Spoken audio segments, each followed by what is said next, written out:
Station. It's time for the Saturday Special with your host Michael Zwirling, and filling in for MZ today is none other than the Futures. Al and Son, take it away. All right, thank you, Dave, and hey everybody, it's been a while. Yeah, great to hear you. Oh, let's see, I'm not hearing you. Try again. Okay, there we go. Oh, I'm a little out of practice. Hit the wrong button. MZ is on the line, you guys, whenever you're ready. We have MZ on the line, I believe, as well. Eh? I believe we do. Let's call him up here. I think, MZ, is that you? Hello? I'm not sure. I guess I may not be hitting the right button here. Just, the board is just a tiny bit different than it used to be, but I think I'm doing it right. Yeah, well, a lot to talk about today, and MZ and Amy are on their cruise. Last time I heard, they were off the coast of Mexico, heading up in this direction. Sure enough. And I think now we're off the coast there you of are. California. Are you off the coast of California? All right, yay. All right. And Dave had to come in and tell me where you were on the board because, I was guessing in the wrong place. Can you see the LA fires as you pass by? Well, you know what? I don't know that we're there yet. We'll be sort of squinting to see, but it's not anything that you want to see, obviously. But so, gee, here we are, and there you are. As you say, it's been a long time, but you and Amy and both of you and Amy and I have been in touch for the last couple of years, and yes, and it's terrific. And you're still doing the Dr. Future program. You call it Future Now? Or Future Now, yeah. We redefine the show for Santa Cruz Voice. It's more of not just so much about me as the Dr. Future, but as much about Son and about our guests. There are a lot of amazing future-oriented people in the Bay Area, and we try to bring them in and talk to them, and see what's going on. And there's we'll delve a little bit into it for the show today, once we catch up with you a little bit. For example, I've been querying the AIs about the impact of this Moss Landing event, the battery fire, and they've been kind of tight-lipped about the chemicals that are going into the atmosphere, but the AIs were not so tight-lipped about it. So they shared to me what happens in a lithium-ion fire in great detail. Is it going to scare the hell out of us? Yeah, well, it depends on who you are. But it's not a pretty picture. They're... Well, I think a lot of people are very curious what they need to know because, we're driving down here and we're hearing ads for outdoor events in Monterey, come and have a free concert and things like that. And I'm wondering if people are also putting that together with the stay in, what is it called? Shelter in place? Yes.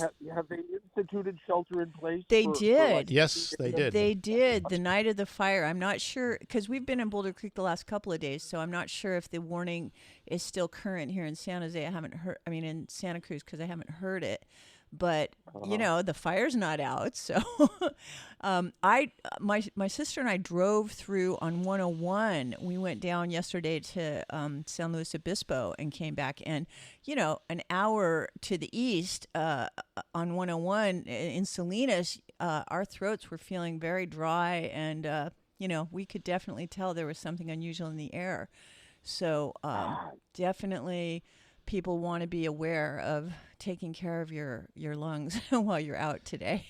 Yeah, there are toxic chemicals, hydrogen fluoride, heavy metals, stuff like that, forever chemicals that could affect your respiratory ocular health. So anyway, we'll look into skin irritation is probably the more minor thing.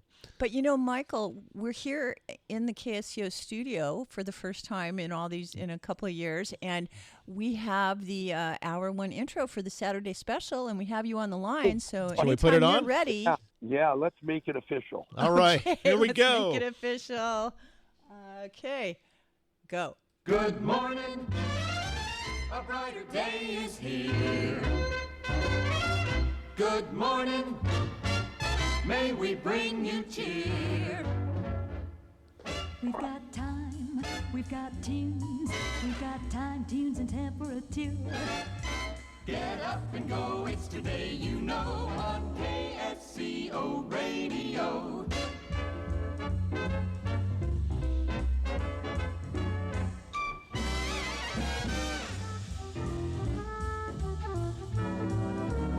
Well, anybody want to Yeah, say anything? We're back to the I'm music kind of curious. I now. always, whenever I heard that, and a couple of your other earlier pieces there, where did those come from, Michael? Was that from the 50s or what? Some of them, and some of them might have even been from the 40s. Really? Huh. Yeah, there's a master reel that has all these great jingles on it, you know.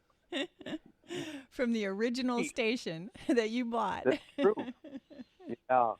So here we are back. Now, I before I forget, I want to do a promo for something very special that's going to happen today in about an hour. And that is the maiden voyage of KSCO commentary, not by me, not by my mom, but by Amy. Hey, I have a copy of that here to play, ready to go. Yeah. But I thought we would do it at the top of the second hour. I mean, if you want it, you guys, you know, you're in control, so do it where you think. No, whenever you think it would be good. Whenever you think. At the top of the second hour? And I would like to point out that we really are co-pilots. Dave did put us in the pilot seat, but he made sure that we were already in the air. So, you know, thanks to Dave, we're with you. We're all from all over the world. Michael and Amy on the boat, and Alan's son in the studio, and we got a friend with us, Bruce Erickson, who may chime in a little later, and Dave flying around. Yeah. Bruce is now local as well. So I've said it before, but KSCO would be long gone if it weren't for Dave Michaels. Yeah. He's the last man standing at KSCO. Yeah. And he has kept the place going, and we love him, and we don't know what we would do without him.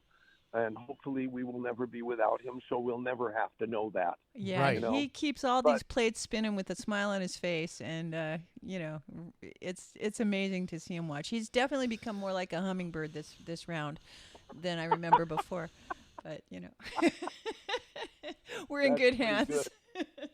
Well, I think that you guys are going to be particularly interested in Amy's first KSCO commentary, because she weighs in on the idea of the annexation of Canada to the United States. Oh, I'm sure Al's mom is going to be really interested in that since she lives in Montreal. Look, Canadians have never been that into being a part of the U.S. You know, they really they fought a war. You remember the Canadians are the Americans that wanted to stay with England. Plus, they fought a war with France, and there they are today. But personally, I mean, I think it should be more like Europe, where you can travel between countries without having to go through customs all the time.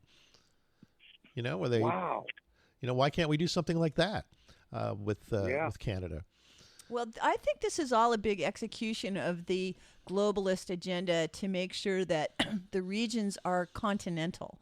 So instead of nations with these, you know, what does Trump call it? This artificial line, right? The boundary between the nations.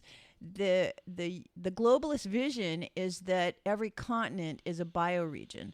And so on the bioregions, the nations basically become the equivalent of states, the way that the states here in America are to our nation, except the whole continent is the nation. Sure.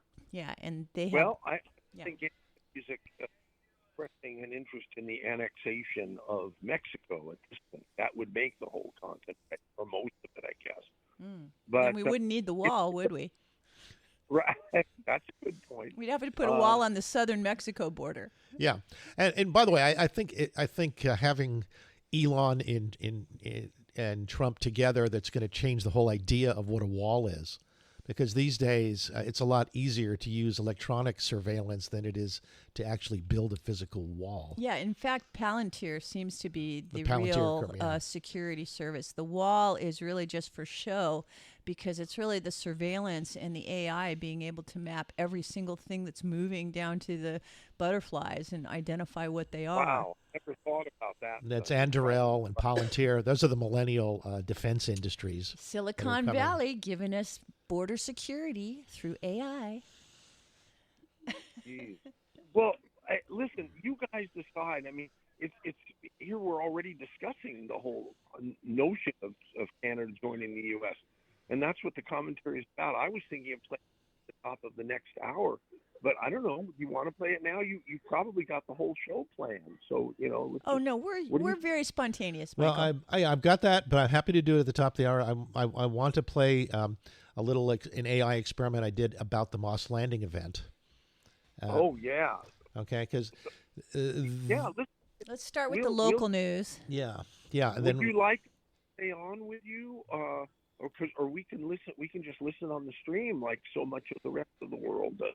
Oh, well, that's totally up to you, Michael. We are guests on your show, and we're happy to, let it be fun for you. But I'll tell you what I would like is your feedback on what you think, okay? Because what I've done, I've used Grok 2, which is the AI from X, or formerly known as Twitter, and then I've taken away its comments at what it said about the Moss Landing event and put it into what's called Notebook LM, which is an AI from Google's DeepMind that converted it into two talk show hosts, a male and a female talk show host. And we call them Larry and Mary because it's LM, large language model. Pretending to be humans. I'm actually doing what I thought about doing a year or two ago.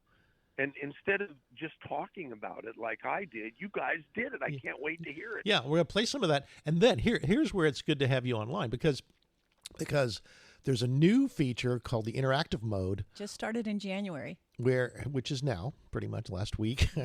and it allows you to ask Larry and Mary questions about the story that they're telling you. And they can dig deeper into some facts or questions that you might have about what they are saying. So it's It's an interactive podcast talk show Yeah, with think- AI hosts. yeah. Oh my God, they're going to put us all out of business. But what the hell? No, they need us. They need us to be interesting because they're once you get used to them, you see they're fairly repetitive. They use some very Well, let's common- not judge. diminish them before we even introduce them. But anyway, Okay, I'll play a they couple- still need humans. That's all I'm saying. Okay, I'm going to play a couple minutes about them talking about the Moss Landing battery fire, and then we can ask them a couple questions and see how they do. Okay. Wow. Okay, here we go. It's you ready, Mrs. Future? So let's Okay. see. Let's make sure it's working. You got Okay. me. Hey everyone, welcome to another deep dive with us. You need to go a little louder. Battery fire in Moss Landing back in 2025. Okay. Specifically, we're focusing on all those chemicals and gases that were released. That's Right. Larry. And you know what that could mean for the people and animals Yeah, living in the area. absolutely. And for anyone who needs a little refresher, Moss Landing is in California. Right. Right by those really important ecosystems like Elkhorn Slough. Yeah, it's So we're- the real deal. We're talking endangered species, delicate balances, Yeah, for sure. a lot going on there. Well, and what's really fascinating about this, and also pretty concerning, is this wasn't like a regular fire, Right. where you've got smoke and debris. This was a battery storage facility. Right. And when those batteries burn, they like a whole bunch of different chemicals. Yeah. Some that we know a lot about, some not so much.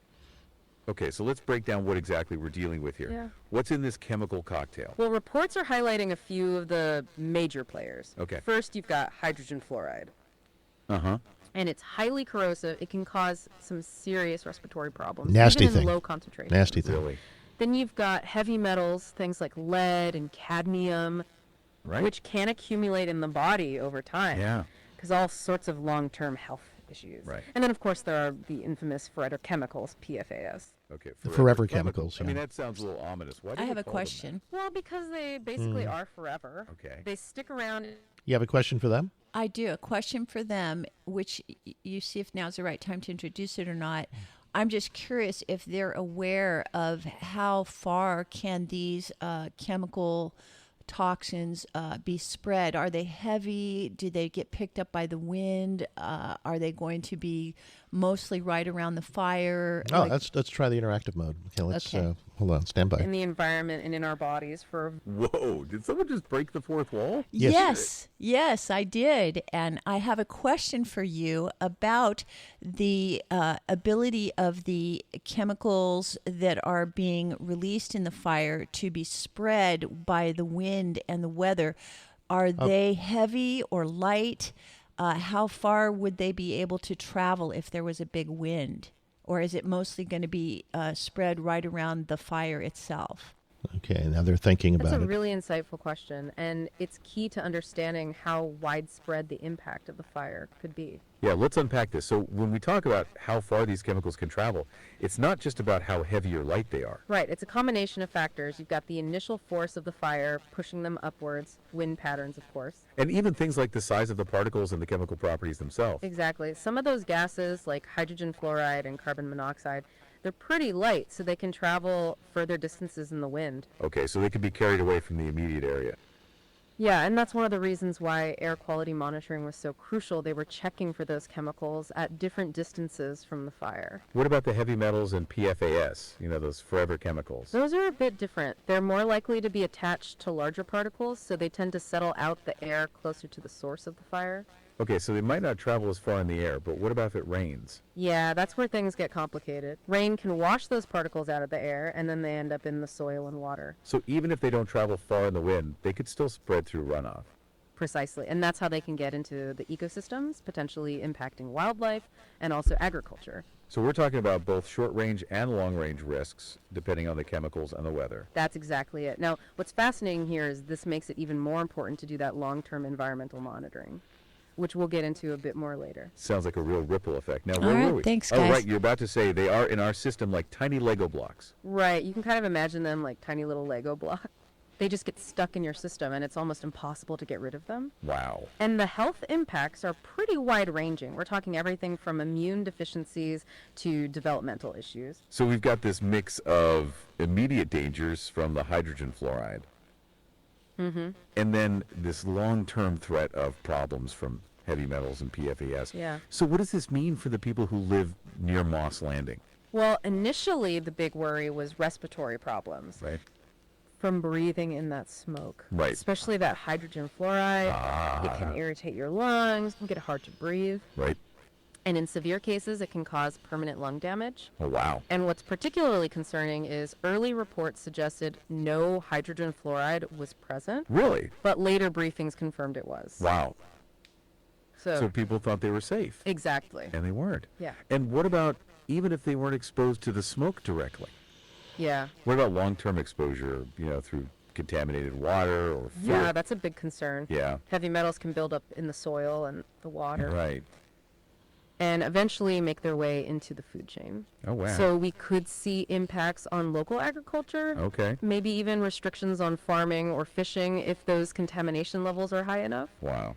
And PFAS, remember those forever chemicals? Yeah. They can contaminate drinking water sources, Oh, no.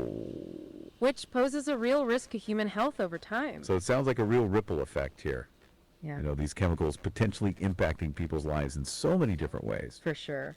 And what about the wildlife in the elkhorn slough? Yeah. How are they being affected by all of this? Well, think of the slough like this big interconnected web. Okay. Contamination in one part of it can spread and already affect the entire ecosystem. Right. So the toxic smoke and the runoff from the fire that could directly poison the wildlife. Or disrupt their food sources, leading to illness or death. Wow. And because these chemicals stick around, we could see long-term impacts Yeah. on things like reproduction and population health. For instance, those sea otters we mentioned earlier, they're especially vulnerable Okay. because they're at the top of the food chain, so they end up accumulating more of these toxins over time. So it's like everything is getting concentrated just to go up and up. Yeah, and it's a pretty bleak picture. It is. It is. But is there anything good? Is there any good news here? There is some good news. Okay. While the consequences are serious, there are some efforts underway to try to monitor the situation Okay. and mitigate the damage. Okay. Air quality monitoring is ongoing. Okay, good. Although it is worth noting that not all of the hazardous substances could be tested for immediately. Okay. And there have been evacuations and shelter-in-place orders to try and minimize people's exposure to those immediate dangers. That's good. That's reassuring. But what about the long term? What's being done to figure out how bad the damage really is Right. and to clean up the environment? That's Well, ongoing. that's where the right? long game comes in. We're talking extensive environmental assessments. Okay. Soil and water sampling to figure out the true extent of the contamination. Yeah. And then use that to guide cleanup efforts. And researchers are keeping a close eye on the wildlife as well, Uh-huh. looking for any signs of illness or any unusual mortality. So it sounds like a long and complex process. It is. But hopefully these efforts will help us, understand the full impact of this disaster Sure. and protect both human health and the environment Absolutely. in the long run. There you go. All right. Well, thank you, Larry and Mary. Very good job on the It's general Mary. implications. Yeah. What do you think, Michael? Where did their voices come from? I'm fascinated. Are they patterned from existing voice?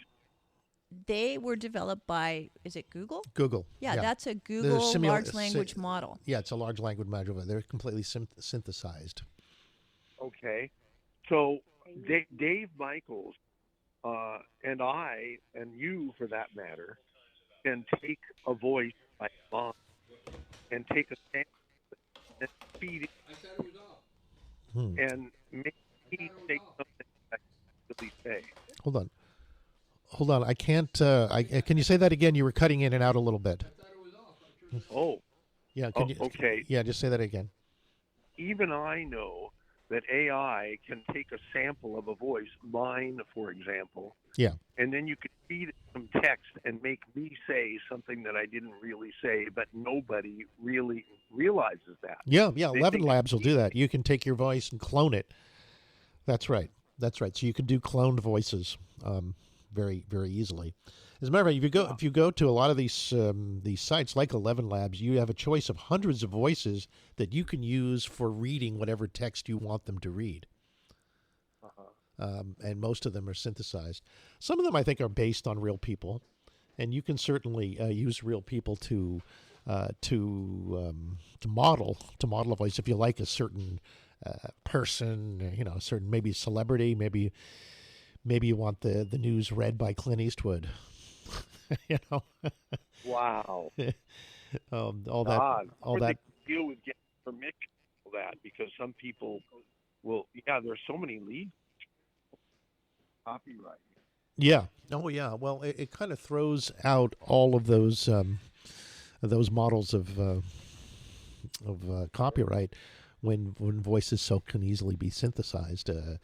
I mean, it's only a matter of time before the AIs come up with voices that are more compelling than real life people.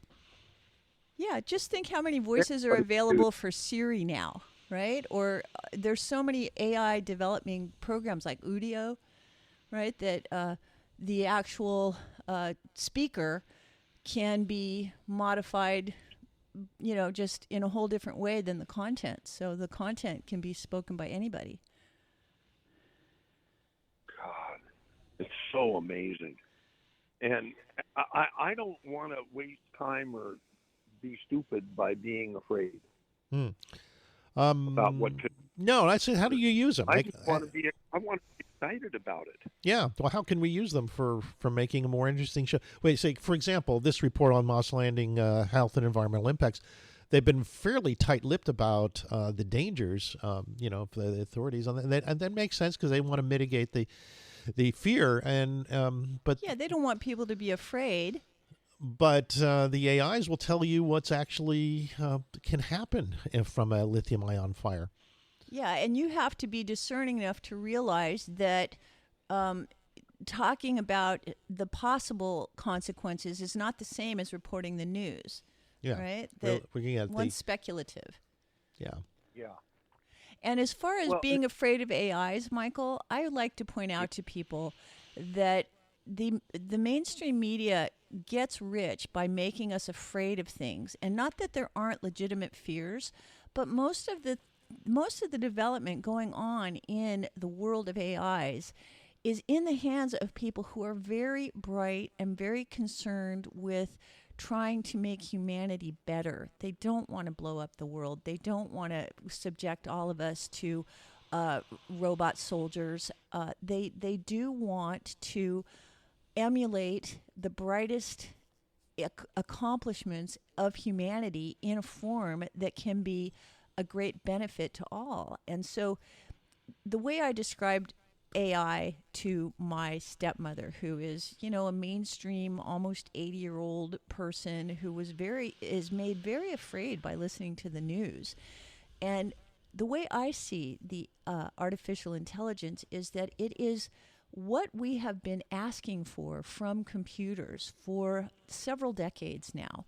And when the internet first started, we didn't know there was such a thing as computers and internet and aggregated intelligence. And once the door opened for everybody to get involved in the internet, then all of the people who got involved found their own way to make it useful to them and to add their genuine interest to the collected resources available to everyone. And we had That's this, true. right? Including the crooks. Including the crooks. And the thing is that when we aggregated all of those accomplishments from everyone, there was the good and the bad. And it took a long time for the bad to show its face. And every time there's a new problem, there's way more people to analyze that problem and deal with it than there ever was before. Because the thing about AI is that it's an aggregate of everybody's intelligence. And so it's not just one person with their limited opinions and their ability to be right and wrong and their control of their own narrative. It's the collection of all of those things, and then a unifying way of collecting information from that whole set.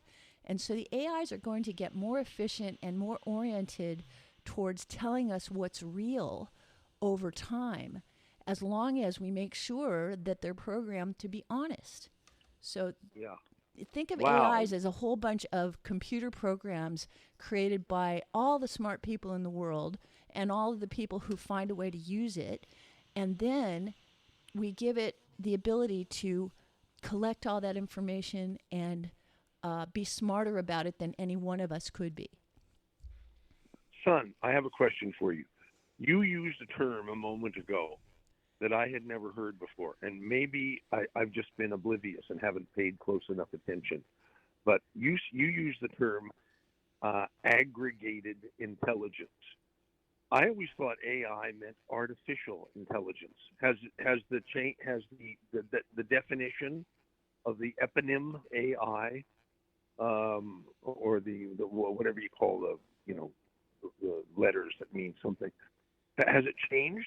I don't think AI, I use my own language, and I use the word aggregated intelligence because that's how I see the combination of all of the data that's been collected and all of the algorithms that are used to organize and look for patterns and play games with and retrieve the data, and all of the many ways that that data is plugged into the people that are using it. I think of it as a planetary brain. And as a Mac head, I thought it was Apple intelligence.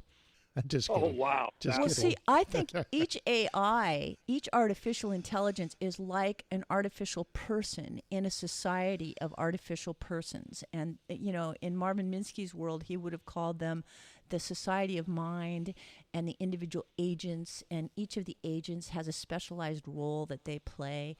And so there's not just one AI. There's a whole invisible virtual society of intelligences that are being developed to help us humans solve the problems that we're applying our intelligence to.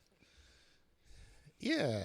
I think the next generation of kids are going to just take them for granted. Of course, there's these super intelligent search engines walking around telling you anything you want to know. That's normal, right? Yeah, wouldn't you rather ask an AI that's looking at all the data in the world than, say, Google, where they've been putting their thumb on the scale to sell you something? Well put. We have a number of friends who use Google as the metric for determining whether something is true or not. Well, Google's a little obsolete compared to some of the others. I'm sorry, say it again. Even some of the smartest people we know use Google as their fact checker. Yeah. Well, that'll get you so far. Yeah, I really trust those sponsored links. Wow. There was a sweet spot when Google was a good way of finding information, but then they tried to, cater to their advertisers. That's when it always gets ruined. Yeah. Am I hearing a dinging that indicates that there are callers? There's there a phone are. ringing. There's the Yeah. board's lit, man. Yeah, I think Dave Dave's is been on it. talking to him, waiting for you to Yeah, say, I "Hey, think- let's hear from them." I think they're We've got- mostly for the Dave Cave. No. No? Some of the regular Saturday morning special people are here. I Okay. recognize Steve in Santa Cruz and Arthur in Prunedale and Rory. All and, right, let's get going on to getting yeah, some of I the calls remember here. you yeah. guys, man. You used to even call our show. Yeah, Shall we go? You want to go to some of the callers? sure. All right, I think I can do that. I think Dave will allow me to do Brought that. you up to date Let's on see. the boat here. As long as they're on hold already. Call them They up. are. They're on hold. Okay, I'm going to see. The thing I might not have is a mouse that goes there. Let's see. Oh, no, the mouse is set up. Okay, I think I remember how to click on a caller. And you're locked in, so I'm going to just go. I'll take them in order. Is that how you like to do it, Michael? You guys are running the show. We are. Who you We wanna talk with to? help from Dave. All right. If there's you'd rather not hear from, Yeah. Oh, you don't no. have- I love these guys. We haven't said hi in a while. Are you Yeah. kidding? So, should we start with Steve, Arthur, or Rory? You pick. It's your show. Arthur. Arthur, okay. Let's see if I got it. Yes, you do. Good morning, Yay, Mrs. Arthur. Hi. Mrs. Future. I miss you. Oh, and I your miss you famous too. chuckle.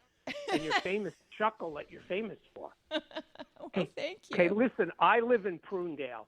You couldn't probably be in a worse location for this tragedy. Yeah, over really. Moss. Oh, sorry. We to were hear that. evacuated. Okay, we got out of town. We came back, but we're still concerned about the residual toxicity that's going to affect our property, maybe even somehow seeped into the house. We had the windows closed, but who knows? Air gets in. And what about the land, the future of growth in the agricultural community? The contamination to the fields of the crops.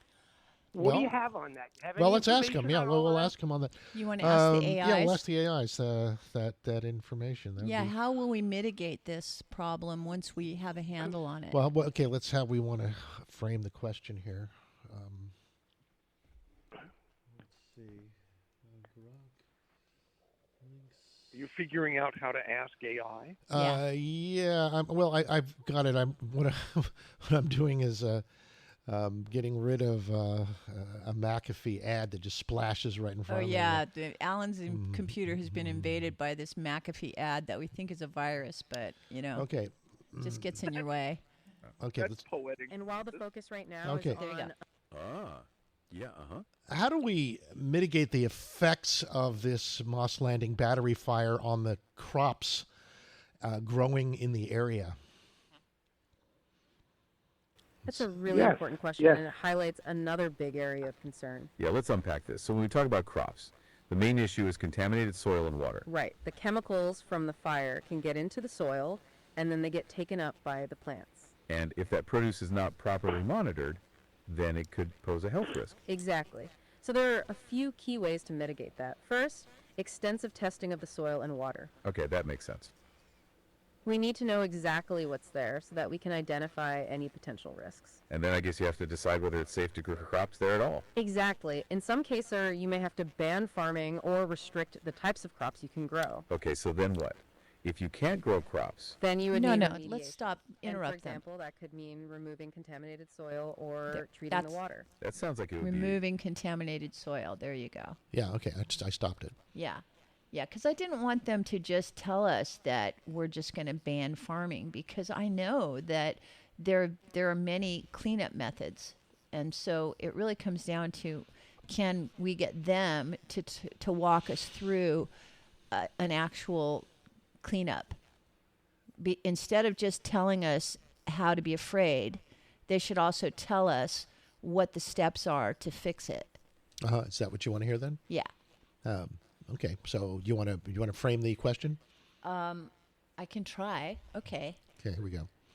We'll stand by. be expensive and time. Oh, go for it. So once we have identified what toxins are in the soil and we know that we want to fix that problem, what action will we take, and how long will that take before we can safely grow crops again?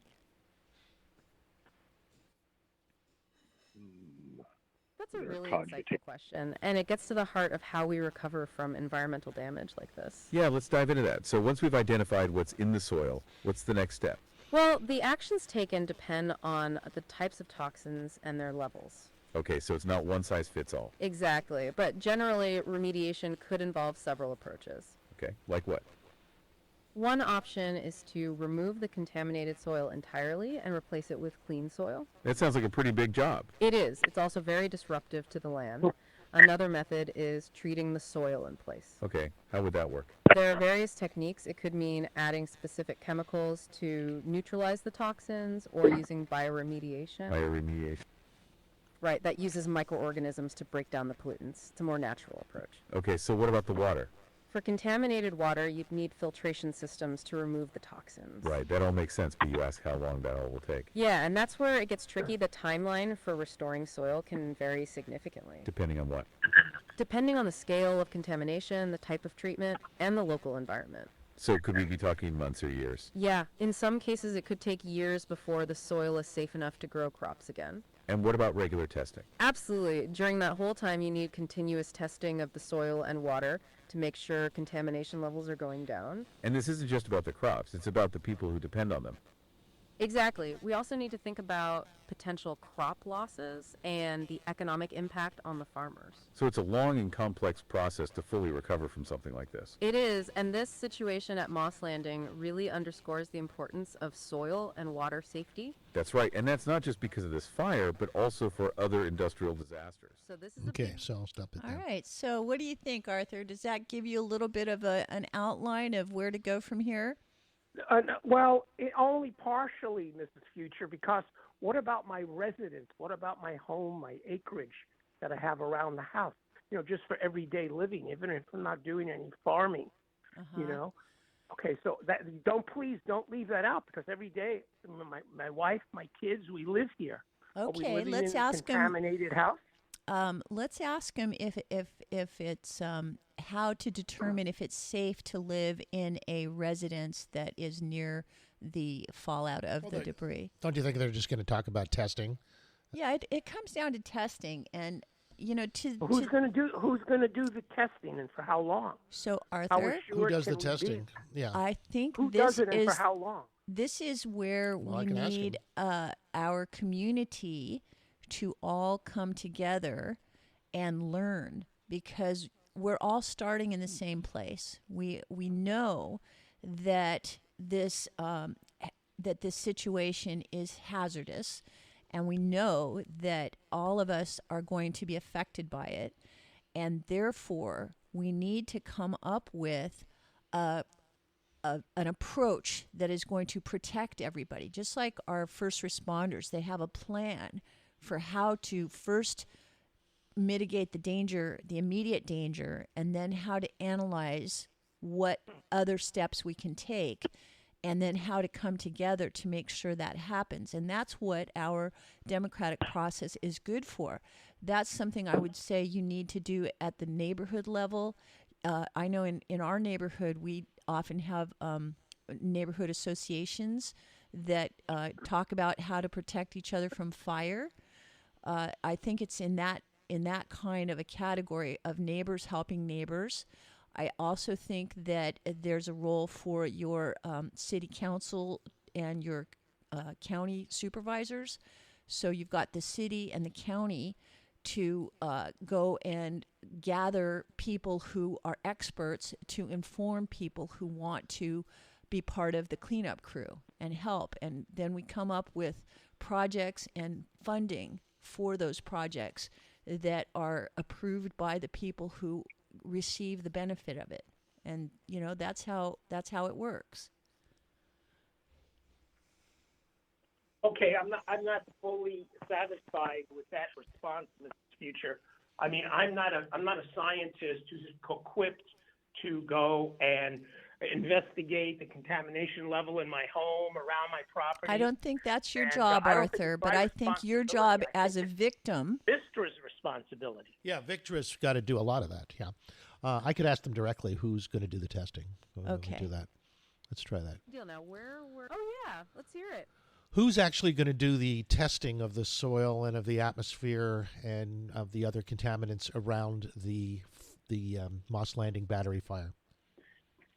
Kamala Harris. Thanks, That's a Michael. really great question, and it's critical to understand who's in charge. Yeah, let's unpack this. So when it comes to environmental testing, there are actually a few different groups involved. Right. You've got local health officials and environmental bodies. They're often the first responders to situations like this. Okay, so they're there immediately. Yeah, and they're usually responsible for monitoring air quality, setting up evacuation plans, and issuing those shelter-in-place orders. Okay. Then you have state and federal agencies that come in to provide more resources and expertise. Right. So, for example, you might see the Environmental Protection Agency, the EPA, working with state agencies like California's Environmental Protection Agency, CALIPA. Okay, so it's a layered approach. Exactly. And these agencies will also work with independent labs and universities. Okay. So they can get a really comprehensive analysis of the situation. And who's paying for this? It's usually a mix of public funding from those agencies as well as some contributions from the companies involved. That makes sense. And we've touched on this before, but Okay, there we go. All right, so that's that. So we do have some other callers we need to get to before the top of the And hour. Arthur, believe me, my heart goes out to you, and I want as much as possible you to receive all the knowledge and help available, and I hope that you and your family remain safe and come out of this fully whole. Well, I appreciate your thoughtfulness. I'm one of your favorite listeners. But, this is really serious here. Remember that train wreck back east a couple years ago? Yeah. Contaminating that whole community? I mean, we could have serious, lasting, detrimental physical effects for me and my family, especially my children who are still developing from this contaminant. Lithium is a real insidious contaminant. Yeah, I'm almost scared to death for my family. Now, where do we go from here? Where's the responsibility? And is it worth pursuing lithium battery distribution with knowing how potentially volatile they are and how they can burst into flames and do this in other locations? Well, here's the thing. There's two giant batteries there. This was Vistra's. This was based on LG technology, and that's flammable. They've had several problems over the years. The other one are the Tesla batteries, which are not as flammable, and they have not blown up. So I think you have to really look at the batteries that are the being details and Yeah. not to diminish your concern. As far as lithium being a contaminant or a fire, I am a big fan of taking lithium mineral baths. The lithium itself, the element, is not bad for you. It's actually a kind of a nice experience to have if it's just on its own. Now, I don't know about the contaminated forms, like if it's bonded with other things that are toxic, but I think knowledge is very important, and it's very easy to combine fear with lack of knowledge, and so it's important to maintain calm while you get the knowledge that you need. Okay, thank you so much, Mrs. Future. I'm going to listen on the radio. Let Rory ask a question. Okay. All right. Thanks, Arthur. It's been a pleasure. See you next time. Okay. And then let's see. Rory? You Rory, ready you for Rory, Michael? Everybody ready for Rory? Sure, yeah. Okay. Hi, Rory. Welcome Rory. to the show. Hey, hi, Futures. Happy New Year. Long time no talk. You Yeah. too. Yeah. Yeah, so following Arthur's questions there, number one, Cal EPA and US EPA need to be brought in. They should be on the ground now. And they should be doing air, soil, and water testing now. And I haven't seen much in the national press about this. I know there's been some, but it's kind of been tamped down because it's a bad look for the green net zero crowd. Yeah, the LA fires have gotten a lot of press. Yeah, and I'm well known for I don't buy man-made climate change. How does 1% of 0.04%? So mankind's contribution to atmospheric CO2 is 1% of 0.04%, which is 400 parts per million. So the whole thing's been blown out of proportion. These companies like Vistra, Tesla, they're making tons of money from the Green New Deal. You can go look it up online. In fact, I was told their stock price from a few months ago went from $20 to $173 because they finally got tranches of Green New Deal money from the feds. And so there's a whole cabal going on here. Yeah, well, it's Why they would put battery plants up there with no containment dome? That's like building a nuclear power plant with no containment dome. So I got this yesterday from a good friend of mine that worked for years for PG&E. He said it was burning because I drove back into the valley, Pajaro Valley from the Central Valley, and I could see a new plume of smoke. He said it's burning cell 3 of 6. It's going to burn all the cells at Vistra. There's no way to stop it. There's no firefighting equipment in the world to put that fire down. He said the firefighters can't get closer than a quarter mile. He said they won't go in. They don't have the equipment. He said it's separated from Tesla by 100 feet. He said hopefully it stops, but it has the potential of spreading to the Tesla battery farm, which did catch on fire in October of 22, before it was even online. So those Tesla battery packs are flammable. So this is a big deal. And, you know, I appreciate you guys pushing the AI, but I feel like I'm losing brain cells when I listen to your AI couple. Because any of that information you can get from a software science student. But Rory, that's the point about AI, is that AI is inherently very generalized, very summarized, and not necessarily equipped to give you the depth of information of an expert. And I got it. I got it. I'm just saying that the average person can get this information pretty quick. They could, you know, you could call down to Cal Poly, San Luis Obispo, or UC Davis and get a soils professor or one of their toxicologists online. They'd tell you right quick what these batteries throw off as far as their metabolites. They would tell you the half-life in the soil. Are they dangerous? Are the lithium atoms combined with other materials, are they poisonous or are they okay? Are they benign? We know the hydrogen fluoride is poisonous. So there's experts all over California can tell you what's going on. And I think there needs to be a moratorium on these battery farms until we find out what the hell's going on. How come they don't have containment domes like a nuclear power plant? Just to have a runaway fire? And they didn't even say that. The authorities on Thursday night said nothing, that this is a fire that's going to burn until it runs out of fuel. And you're going to have a bunch of phosphates and crap on the ground. And it's right next to the mouth of Elkhorn Slough that goes where? Into the sacred Monterey Bay Marine Sanctuary that I thought since Al Gore and Bill were out here 30 years ago, I thought we were all worried about that. Why'd they put a battery farm right there? It's like insanity. Of course, they need the seawater to cool the batteries. So we don't know the half of it. I would ask your AI geniuses, what's going on? How come there isn't a moratorium on these battery farms until they're safe? They're not safe. How come they don't have containment domes like nuclear reactors? Because you basically have the equivalent without the radiation. You've got the equivalent of a runaway chain reaction fire. Well, good point. I don't think Roy. any of them expected this kind of disaster. Vistra had no idea this was going to happen. Oh my gosh, you guys are smarter than that. Everybody is well aware of Tesla's catching on fire and burning to the ground, and then I think remember. Wait a minute. Remember the crash on the 880? They put the Tesla. Unfortunately, the driver died. They put the Tesla in the yard. A week, 4 or 5 days later, whatever. It reignites. Yeah, the NTSB inspectors are having the damn thing catches back on fire. That should have been like, alert, redo the technology, alert. And you don't need AI. Just common sense will tell you this is dangerous. Yes, they're constantly working on trying to redo the batteries. The batteries to make them less flammable. It's a big issue to try to store that much energy in a battery. I think that the question is, how do we recover when these things happen? Because right now we're dealing with the consequences of lack of planning. Yeah. Right. And there's no money, trust me.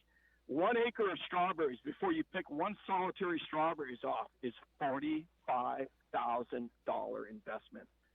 There's hundreds and thousands of acres within that plume, where that plume went Thursday night and yesterday. Yeah, it's pretty sad. Say the feds come in and condemn. They say, well, the rain's not going to wash this off. No, you can't harvest it. Who's on the hook for that? That's not private money. That's not government money planting those acres. There's no insurance on them. Who's going to be on the hook for that? Where are the net zero geniuses that push this crap on us the last 30 years? I appreciate one last everything you're question. saying. We have a whole bunch of other I callers. know. Let me give you one question for the AI geniuses that you have there. Ask them, how does mankind's 1% contribution to the 0.04% concentration of CO2 in the atmosphere, how does that spell a cataclysmic disaster? Or maybe a If you better. do that, you'd make me really happy. I'll record it. I'll call Dave, record it, and you can ask it off my recording. Okay, well. 1% of 0.04%. How does that equal cataclysm? Okay, I want to do that, but I think more important now, maybe you've given me a question for them, which is how much of the climate problem is being caused by this fire? Well, maybe so, but climate's driven by sun and sunspot activity. I agree. Dr. Sally Balani is astrophysicist. That's what she said. All right, you guys, thanks for your time. And it's great to hear from you, Rory. We always listen to appreciate your your- contributions. You're really grounded. You're really informed, and thank you. You're welcome. Okay. Take care. Bye-bye. You too. Bye-bye. All right. Now, we got 3 minutes before the top of the hour here. We got the board's lit up. Michael, you got anything you want to say? Should we go to? I'm so happy to be hearing this wonderful program. Yeah. We need to fill up KSCO with programs of this caliber. All right. Bless your heart. Do you want to say hi to anybody else before we go to the next? It's from the test plot from Watsonville. Hold on, Rory. And lemon. I don't know how to Oh, I'm turn sorry. you off. That's all right. You want to hang up? Because I'm kind of blowing it here. Okay. But I don't know how to hang up. Oh, no, can't hang up. Well, the impact of 1% of human pollution on climate change can be understood by examining the broader context of how human activity contributes to greenhouse gas emissions. That's one statement. Sun figures this out. While it's challenging to isolate the effect of just 1% of human population, we can infer from available data. Okay, so I've got a whole massive thing from the AIs about how a measly 1% of pollution can affect the entire planet. And I'll send it. I'd be happy to send that to Rory if we had his email. I'm sure he's listening, and maybe he'll call in again and give you that. Do you want to? Okay, let's give Steve just a sec because he's been waiting forever. Okay, Steve on. Steve from Santa Cruz. Hi, sorry to be so late in the show, but you got a whole minute and a half. And then you can hold on. Okay, go ahead. Hi, thank you for this is incredible. I currently subscribe to Chat, Claude, Perplexity, Grok, Gemini, all of them, and it's all because of you guys. Really? When did you announce Chat? What was the chronological moment when you announced this on your old show? Oh gosh, early days. Yeah, when it first came out. Yeah, I mean, when do you think that was? During the shutdown, or? Yeah, I think so. Oh, yeah, it was definitely during COVID. 22, maybe. Yeah. 21, 22. So, yeah. This is an appreciative. I can't believe that change. That was a epiphany moment for me when you announced this. I went right to a computer and I tried it, and it's changed my whole perspective on science. But I just want to thank you guys. Wow, thanks. You guys are unbelievable. You were so far ahead of this. There must be 50 podcasts right now focused. The New York Times has a great one on hard fork, but you guys were years ahead of these people. Hey, we're 10 seconds, sweetie, and then we're going to go to a hard break, and then we'll be back. Thank you. Yeah, well, thank you for checking that. Appreciate it. You guys are amazing. Filling in for MZ, Dr. and Mrs. Future. Take it away. Okay. All right. Hi, everybody. We're back. We are indeed. All of us. You there, Michael? Yeah, I am. Okay. I started to hear my voice announce a new world premiere KSCO commentary. Oh. All right. So maybe you could press a button and start it and let it run. What do you think? Okay, let's give it a shot. Here we go. Let's see. This is Amy's KSCO commentary. Here is Amy Howe. Ever since the saving of America last November 5th, I, along with millions of other Americans, are finally once again excited about the future of America. We choose freedom over communism, and thank God we did. We have awake from the bad dreams with woke, misguided, incompetent, and in many cases mentally ill people in charge of running our country into a ground rather than protecting it. One of the best many ideas I have heard advanced by President Trump involves the creation of the 51st state of the United States from Canada, our friendly and energy-rich neighbor to the north. Very recently, Canada, much like the United States, has emerged from its own bad dreams of socialist Justin Trudeau being in charge of any and sent Canada down a tragic path in the wrong direction against freedom. Growing up in China, I remember Mao and his followers used to accuse the USA of being an evil imperial capitalist country bent on unlimited expansion to literally take over the world. Talk about the pot calling the kettle black. What incredible lying hypocrites accusing us of being what they are.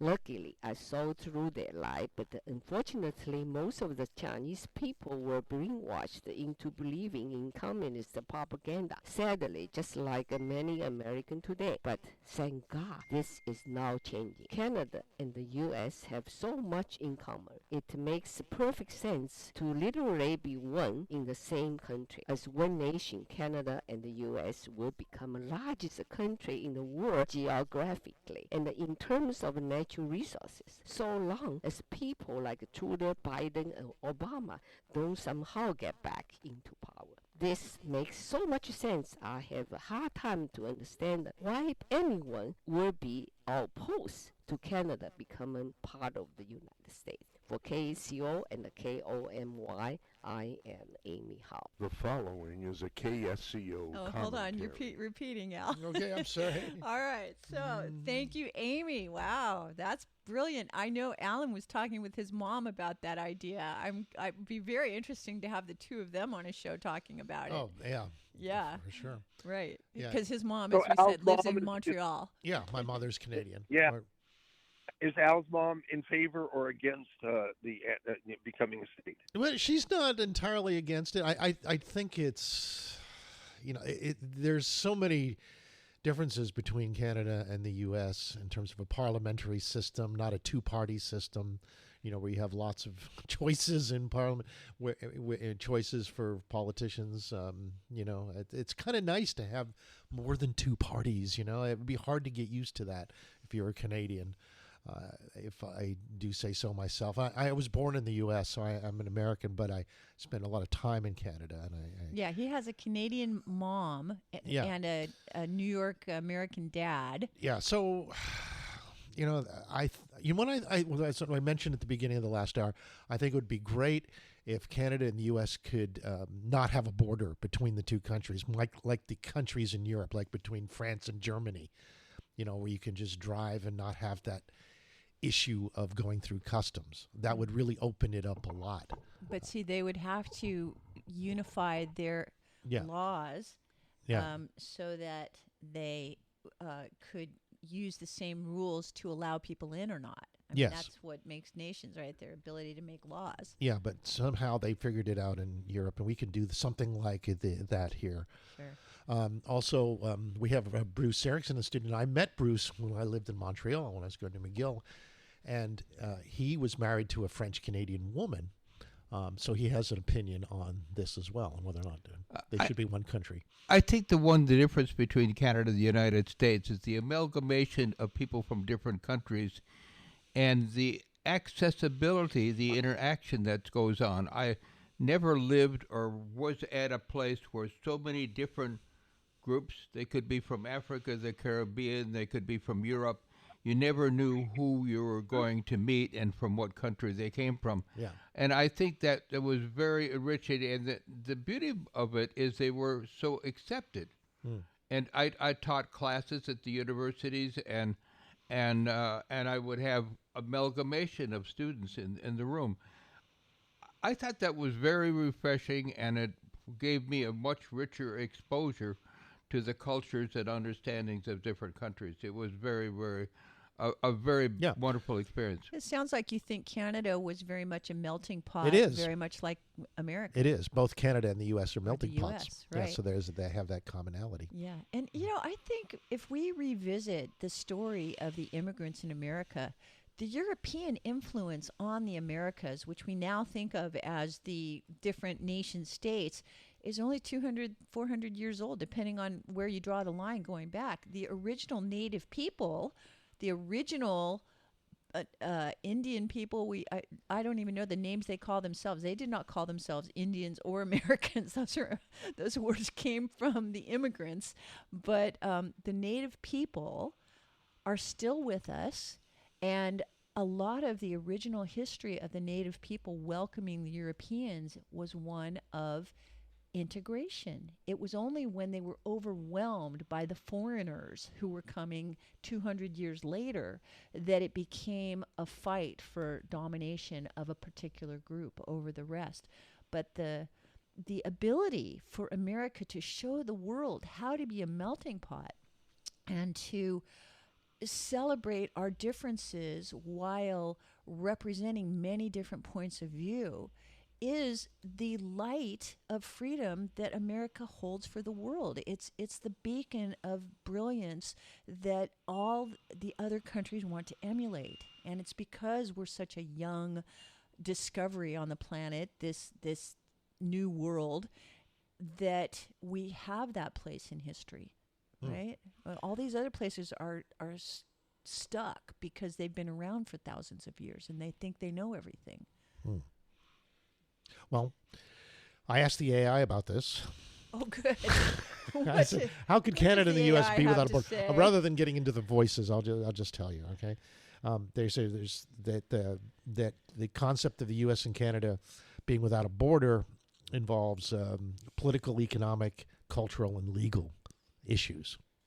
Okay, politically, there's a unification. The two countries could form a new unified nation, similar, they say, to the unification of Germany, after the collapse in 1990.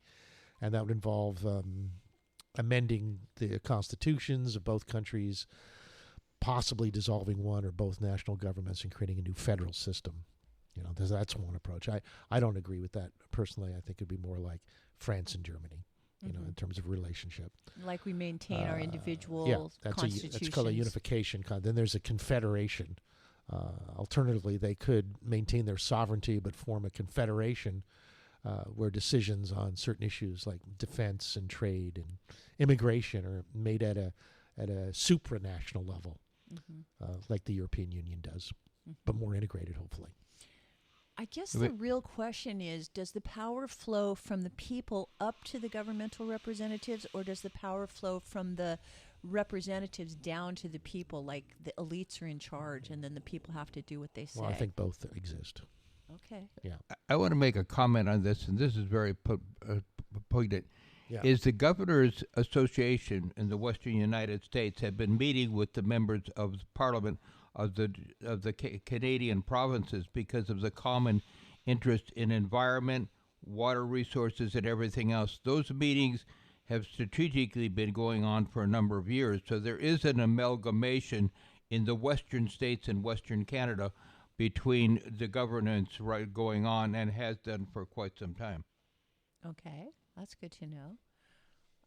Let's see. Michael, do you want to say anything before we go to callers? No, let's go to some great callers. Okay, people, you're welcome to call in to KSCO 479-1080. And meanwhile, I could say something. I could read a email that I got from Kathy the Troll. Okay, Should great. I do that? Yeah, do that. Okay. It's the subject is batteries. I don't use AI, but I think those batteries are the reason for the extreme increase in the PG&E bill in the past couple of years. Also, they're not putting out nearly as much power as we had the old way. Also, AI is just going to increase what's already happened to humans. If we can get AI Clint to read to us, then we don't need Clint. Rory is absolutely right. Ask the futures about the PG&E bill. Well, my impression is that the PG&E bill is because the insurance company was almost made broke by all of the fires, and PG&E was found liable for the fires because the lines are sparking, and so they shut down the power whenever there's a windstorm so that they don't get blamed for the next fire. And as far as whether the batteries are making our power more expensive, it's a very small source of our power, relatively. It's like a small power plant. Yeah. If that. Yeah. You know, the batteries are like 10% as energy efficient as a gallon of gas. Yeah, and Still we're got a ways still to getting go. most of our power from fossil fuels. I'm sure it's well over 60%. Yeah. The interesting show to see is Landsman on Paramount Plus. Yeah, that's our new favorite show. Billy Bob Thornton. Yeah, is plays the a guy. star, and it's great. It's an epic role for him, and it's a real cameo for Texas and oil men on the world stage. Shows you how still very, very important those guys are. Yeah. All right. Okay, and we have our caller, the very patient Firefall. All right, here you go. It's your turn. Hi, Firefall. I'm absolutely shocked that I got on so fast. I mean, it's been a while, but this is fast compared to usual. Okay, so I'm going to get right into it. Okay. All right, so first I want to start off by thanking the godfather of the environment, Mr. Panetta. So thanks, Leon Panetta. And I know that he's really well connected, and that leads to something that I heard last night on KSBW. Vista Company's going to do their own internal investigation, and then it will die. Now, this is just as corrupt as a bad police department. So what they should have done is they should have had like buffer cells, like false cells near the other ones that caught fire so that it doesn't get to the Tesla ones. First off, you alternate Tesla with Vista cells. So if there's a fire in the more flammable Vista cell, it will go into a dummy. It won't spread to the Tesla. It'll spread to a dummy cell that has like caulking or some kind of plaster thing in it to block it. They don't use any science when they're engineering this stuff. Another thing is I believe that Elon Musk will, because he should, police to protect his Tesla product from any liability from the Vista product. He should enforce and also sue the plant and its operators. Now, I tried to find on News Nation, I tried to find on all the major networks, NBC, Lester Holt. There isn't even anything on local social media because I don't even know if there really is any social media. I tried KTLA. I tried Fox News. Believe you me, we are in the land of the lost out here. We're in a vortex. There's no media, national coverage of this. This is even more serious, in my view, than the LA fires, and I'll tell you why. Not only is this pure poison, not only is it in Leon Panetta's district of the Marine Sanctuary, which under the Clinton administration they changed the designation from refuge status, which protects all the marine life and the tide pools and everything with very strict regulations. But now it seems like the federal government ever since then has been using the Marine Sanctuary for environmentally unsound practices. I think it's more important than the LA fire because, correct me if I'm wrong, but the people who got dropped from their insurance were in high-risk fire areas. The ones who are living right in the urban core in housing around Century City or which is really basically totally urban, I don't think they were dropped. I don't believe that they were. Okay, but, so do you have a comment on the fact that Vista is going to do an internal investigation and then it'll never get out of the dark vortex? Well, that's the fear, but I mean, this is such a big deal that I don't think our local community is going to allow that to happen. Hopefully not, anyway. Where's the outreach to the national media? There's no way. We're screaming in a dark cave underground. I mean, it's really bad out here in the Central Coast where there's actually the lack of national media attention. And this happens all the time in Monterey County. I live in Monterey County, yeah. and pardon the pun "Firefall is my name." That has to do with a song that is very relevant to things. It hasn't got to do with the fact that I'm making fun of the situation. But what I'm saying is, this problem is happening in Monterey County a lot. There's all kinds of bad stuff like this where you don't hear about half the stuff that goes on in the inner workings of this machine out here. Yeah, and it is a problem about how we actually can communicate with our government and get our thoughts out there, and that's a big issue. Maybe it takes something like this in order to force a new way of influencing our government to do what we want them to do. Yeah, I mean, I've heard that. Firefall, let me say fatigue. something, okay? I understand, and I think you're not alone in that. But I want to just comment on the idea that maybe it takes something like this to activate us. Is that the fact that the last storm took out the edge of the Santa Cruz Wharf, and that part of the wharf was designated, it was under repair, and the reason why the repairs from the storm 2 years ago hadn't been completed was because of the overreach of the Coastal Commission trying to save 5 seagulls' nests. And therefore now, humans weren't allowed to maintain our our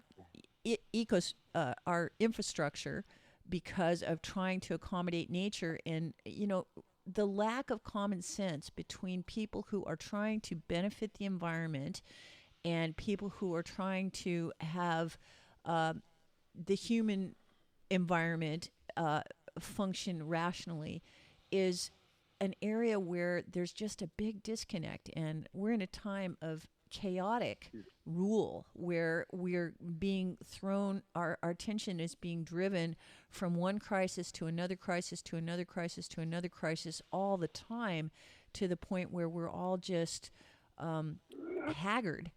And yeah, I have rage fatigue, and I want to make a closing statement to let other people have a chance to talk. Thanks. Elon Musk has to get down here. He has to file some charges against that Vista company. It's his product in danger, and it wasn't his fault. This case was not his fault. He has to take some immediate legal action on Monday on these people and get his product out of there, because it's his product that's being put in this liability. Yeah, it's being good for you, possibly. Firefall. I agree. Yeah. Okay. Thanks, Firefall. Thanks. Right. Okay. Bye. Okay, I did ask Elon's Grok 2 how his cells are protected from the LG cells in the Moss Landing fire. The LGs are the ones that burn from Vistra. And it says that the Tesla cells in the Moss Landing battery are protected primarily by physical separation. Rory says only 100 feet or so. I don't know. It doesn't say, but it does say that there's distinct operational systems within the facility. They say that the Moss Landing Energy Storage Facility comprises multiple battery storage units with Tesla's Megapacks and LG's battery systems being housed in different sections of the complex, and that this separation prevents the spread of fires from one to another.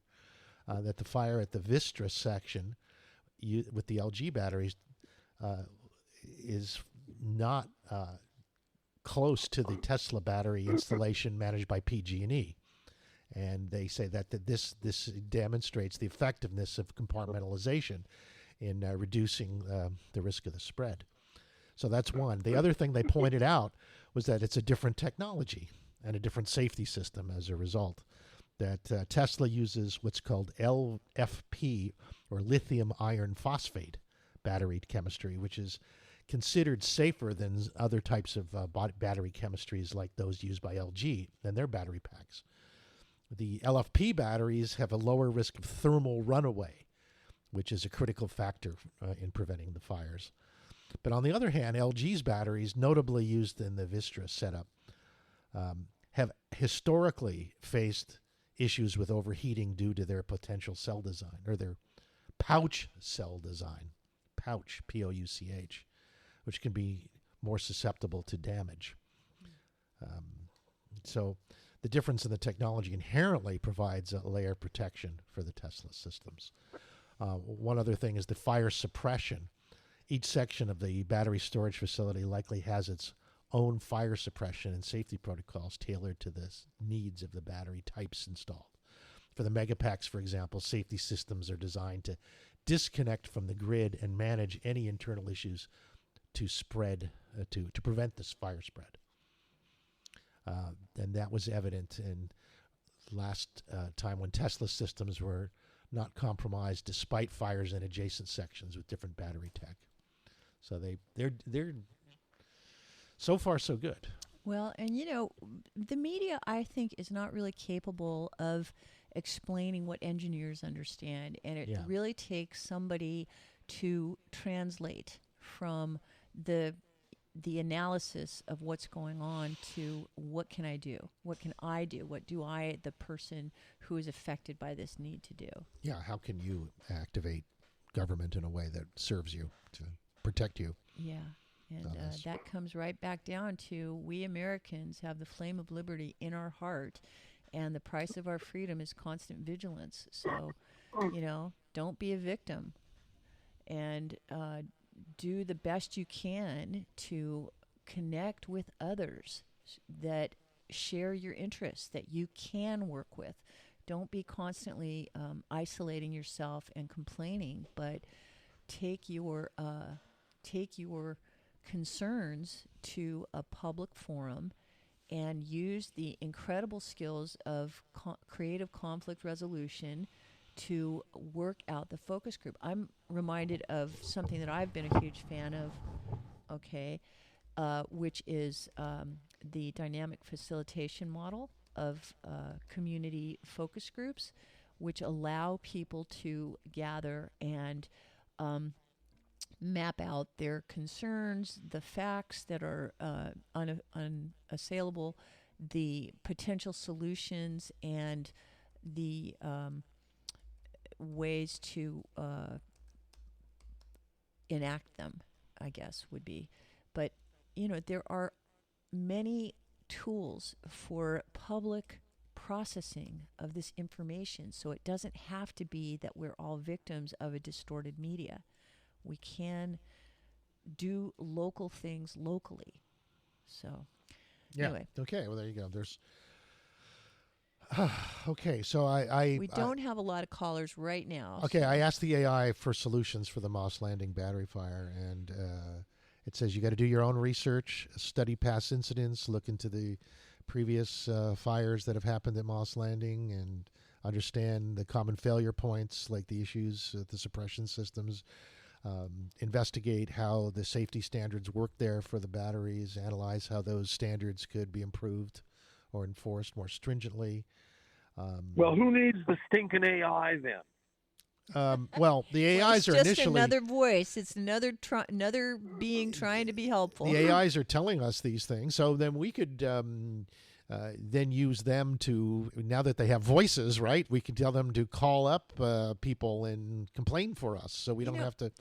Rory could have half a dozen Rorys calling stations all over the place, letting people know his opinions, and he wouldn't. He'd be able to do what he's doing without having to constantly talk on the phone. AI could put in Rory's voice. Yeah, in Rory's voice. Do you think Rory would grant permission to use his voice? No, I think he has an attitude about AIs. He has a big attitude about him. So I don't think Rory would do it, but I think others would. I think you would. Here's callers. I've been sent a vicious message, viciously attacking Amy and viciously attacking me. Oh no!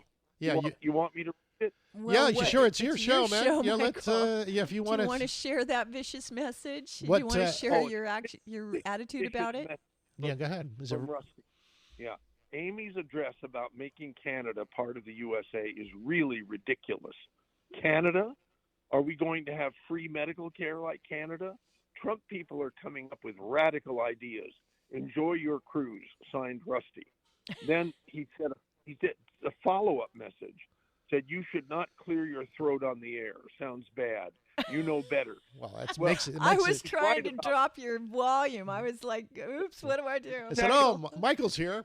Well, stupid me. Letting you know you're here. I thought I had muted myself, so and I did mute myself several times, but obviously not all of the time. Oh, yeah. So Rusty is right that I shouldn't clear my throat on the air. It does sound bad, and yes, I do know better.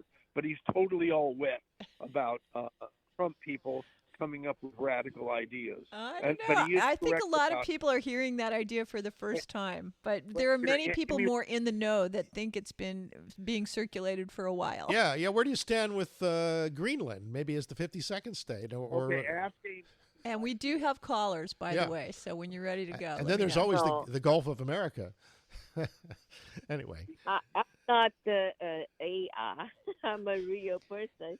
yeah. So maybe not able to gathering all the information. But I tell something about this. Rusty talk about the social medicine. So I don't know what he's talking about. As I know, my brother family, they are living in Canada. So from their experience, actually, their medical system nearly bankrupt. Also has no doctor and nurses. They had to import from Philippines, also the Pakistan, Indian, and they can get a visa if they're medical professionals, nurse or doctor immediately, because Canada has no medical personnel. My niece is 43 years old. In his graduate, I think 23 years ago, and they only one person and pursue a nursing, and none of them want to be a doctor now. What's the reason? What's the reason? I tell you, because I met a lot of people, doctor in here, in Bay Area, San Francisco, anywhere, and they from Canada. I said, why are you not practicing in Canada? He said, because there's no incentive. They are government workers, so they have no incentive. In U.S., they make a much more money. Oh yeah, richer. That's true. I thought if you're not a millionaire and you're a doctor, you're missing it somehow. I mean, that is the in for and sure. then the normal, you But- have to wait for the procedure. You wait so long, people dying. Yes. Unless you go to emergency. Yeah, really, that's the truth. Yeah. Well, I social also the truth is that like for example, I can't have my mother down here because she can't get the medical care she needs here without costing her a fortune. It's not Yeah. covered, so I can't have my mother nearby as a result of these differences in the systems. Yeah, differences, yes. Yeah. And then I think Alberta, my brother lives in Alberta. So they have one time, they have proposed to the government, say that they're going to have half like an American system. I'm talking about health system. And so you can pay the more money and get a Yeah, quick you premium. service. You can get a Yeah, premium there will service. be rejected because Trudeau said that everybody's equal, so nobody can get because you have money, so you get So that's what shut down that one. And then the truth is that right now they just nearly bankrupt. Recently, I think they was for some checkup of very simple things. In U.S., you will get it, but they had to wait the 3 months when they got back to Canada. So it's pretty bad. So that's why I want to talk about some, the socialism, but the end. The end is you get nothing. Everybody get poor. That was it. Right. Yeah. So there, take that, Rusty. Oh boy. So, Yeah. all right. Well, are you ready to hear from Don and Salinas? And yeah, they pay much higher taxing. So. Nothing is free except freeloaders are free. Yeah, they come for free. It comes with the Yeah. package. Well, but one of the other issues with Canada also is immigration, and they tend to have a lot of people coming over the border there too. And one of their complaints is that a lot of them come from the United States. That there's a lot of illegals that go into Canada from the U.S. And not always the best Americans. This argument about freeloaders and free, this is a classic problem with the immigrants coming to the Western countries. It seems to me when we were in Czechoslovakia, somebody was explaining to me that either in Czechoslovakia or Hungary, the difference between the level of their immigration problem is that one of those countries had the free healthcare social safety network fabric for everybody who came into the country. And one of those countries did not provide any benefits for any of the immigrants who came in. They were expected to come in and support themselves. And so the country that had the expectation that immigrants come in and support themselves had far fewer immigrants than the country where the immigrants were given, a blanket of everything they needed. So that makes logical sense, right?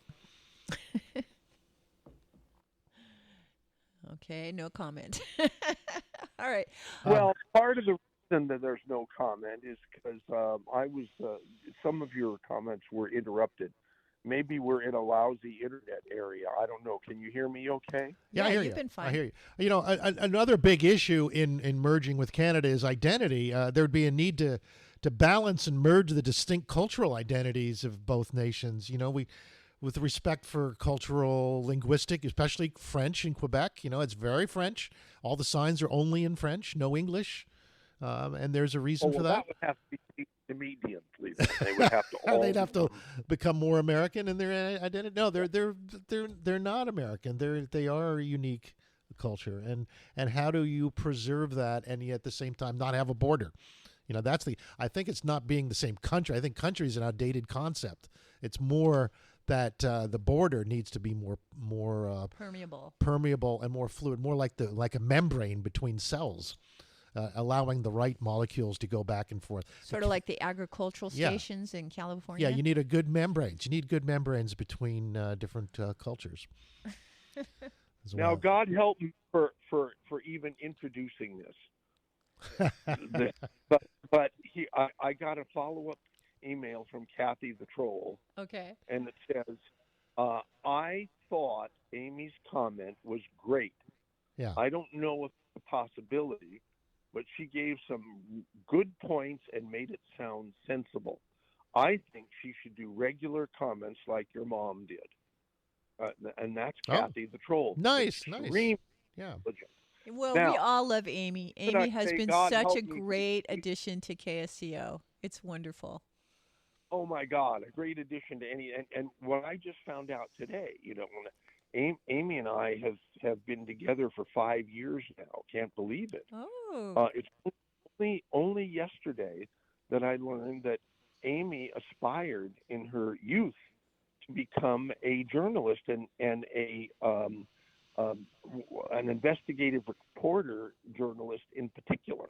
Oh, wow. And I thought, well, she certainly has the critical intelligence to do that. Yeah. And so if anybody disagrees with that, we'll ban them from here. All right. Well, I'm ready to bring in Don from Salinas and see what he thinks, okay? Oh, boy. You ready? All right. Here we go. Don from Salinas, welcome to the show. Hi. Hey, Don. Hi, yeah. I wanted to ask you a few questions on this Moss Landing fire deal. But first, on MZ's subject, making Canada the 51st state, I would be all for it, but French Canadians are a deal breaker. I don't want them. Everybody except Quebec, huh? Yeah, you need proper. Yeah, everybody except Quebec. Even Canadians wish they could saw it off and float it out in the ocean. Well, language is a bigger separator than color, I think. And attitude. Yeah, I've known French Canadians. Yeah. Okay. I lived up north, and French Canadians are wow. They're really something else. But I wanted to ask you a question about this Moss Landing fire. You were talking.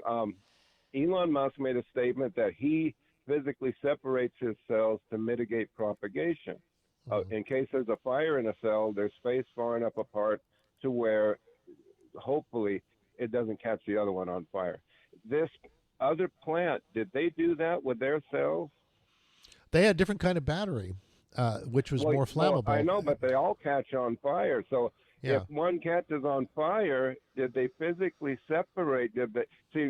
Elon Musk had engineers and scientists figure out, I can put this many cells in this spot and keep it this far away. So if there's a fire, because of the amount of cells here, it'll only burn this hot and it won't catch that other one on fire. Did that other plant do that?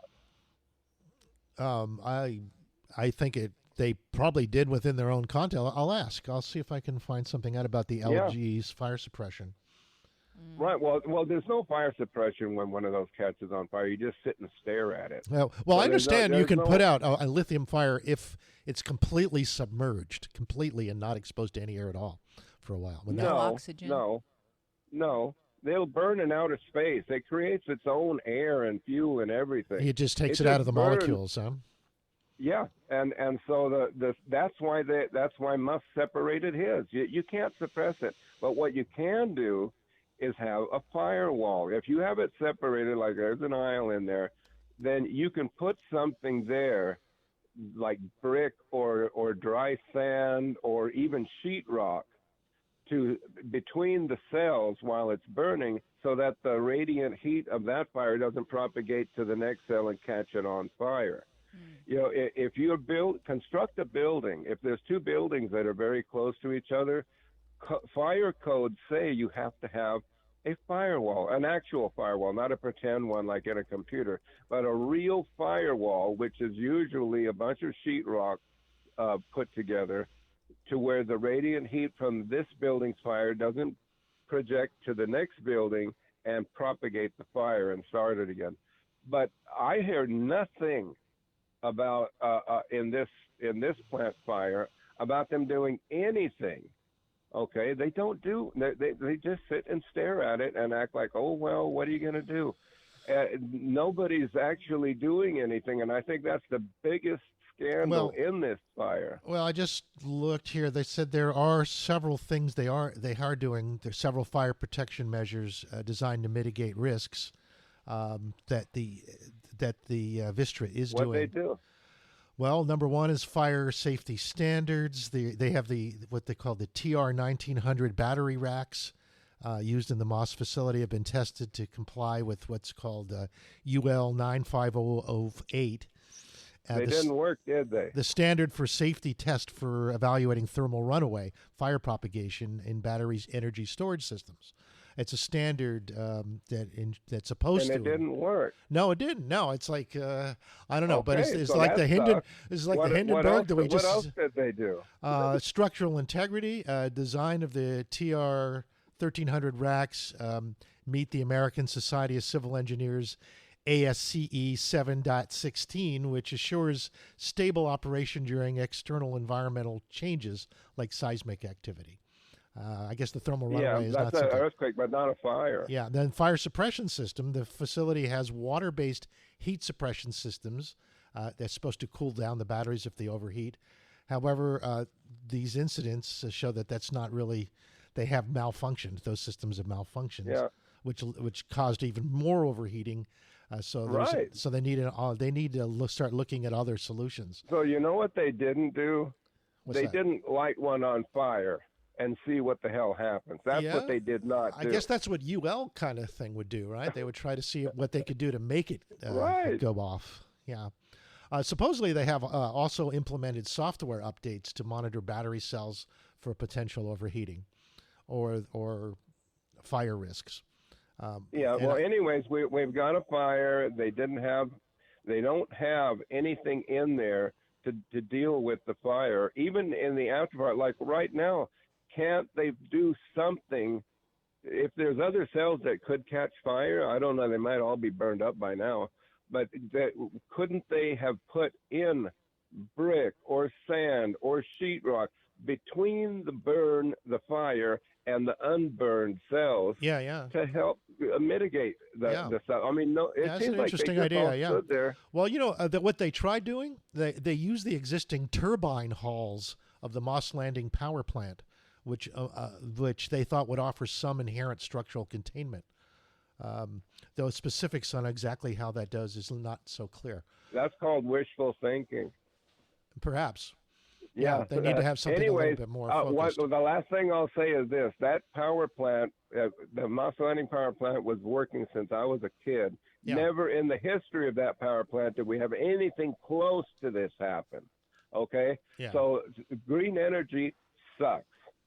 The traditional energy, so-called fossil fuels, it worked perfectly. Didn't kill people.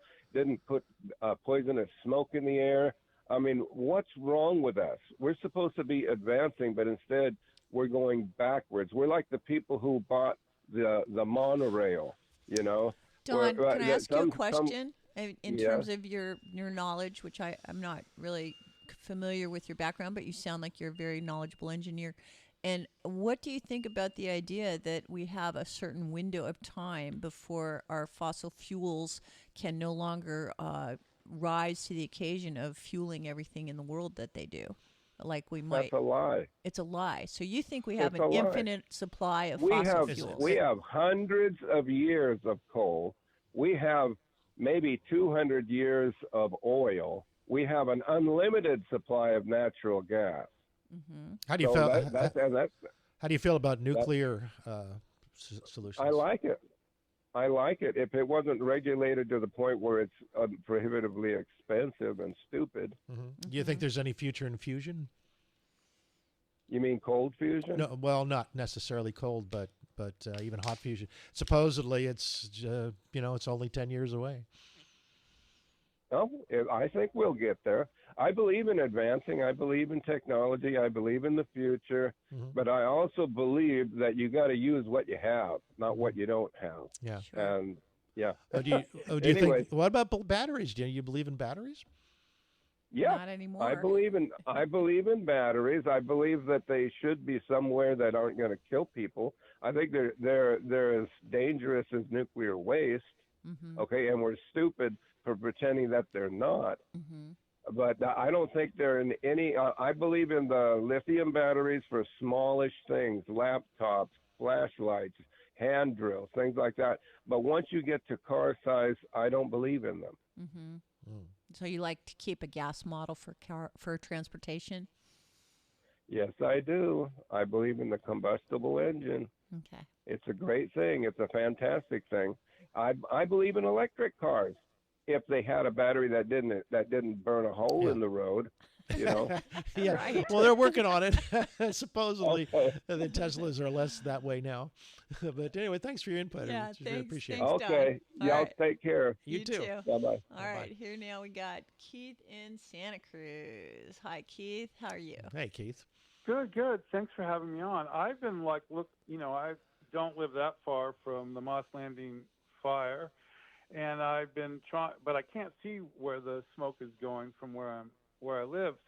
And I have noticed that there are no news reports today on anywhere, at least by using Google to search for them, online. And the last reports are from yesterday. So, and that concerns me. And because it seems like because I need to know if this, we heard yesterday on Channel 8 TV and the other local stations that the wind was going to start blowing this north toward Santa Cruz.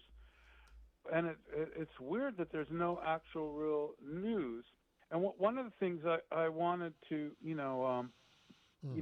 currently, or at least the last news that I saw, is the prevailing winds were blowing the smoke down down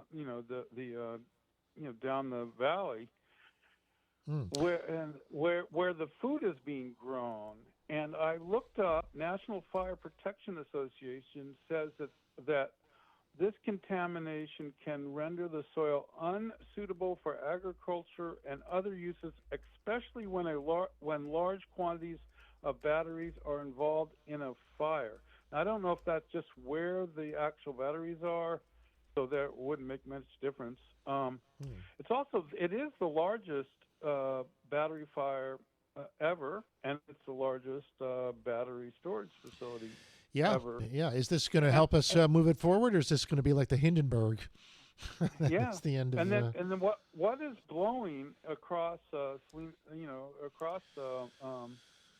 our community is hydrogen fluoride, hydrogen cyanide, hydrogen chloride, carbon monoxide, formaldehyde, ethylene, of chemical I can't describe, but sounds pretty horrible.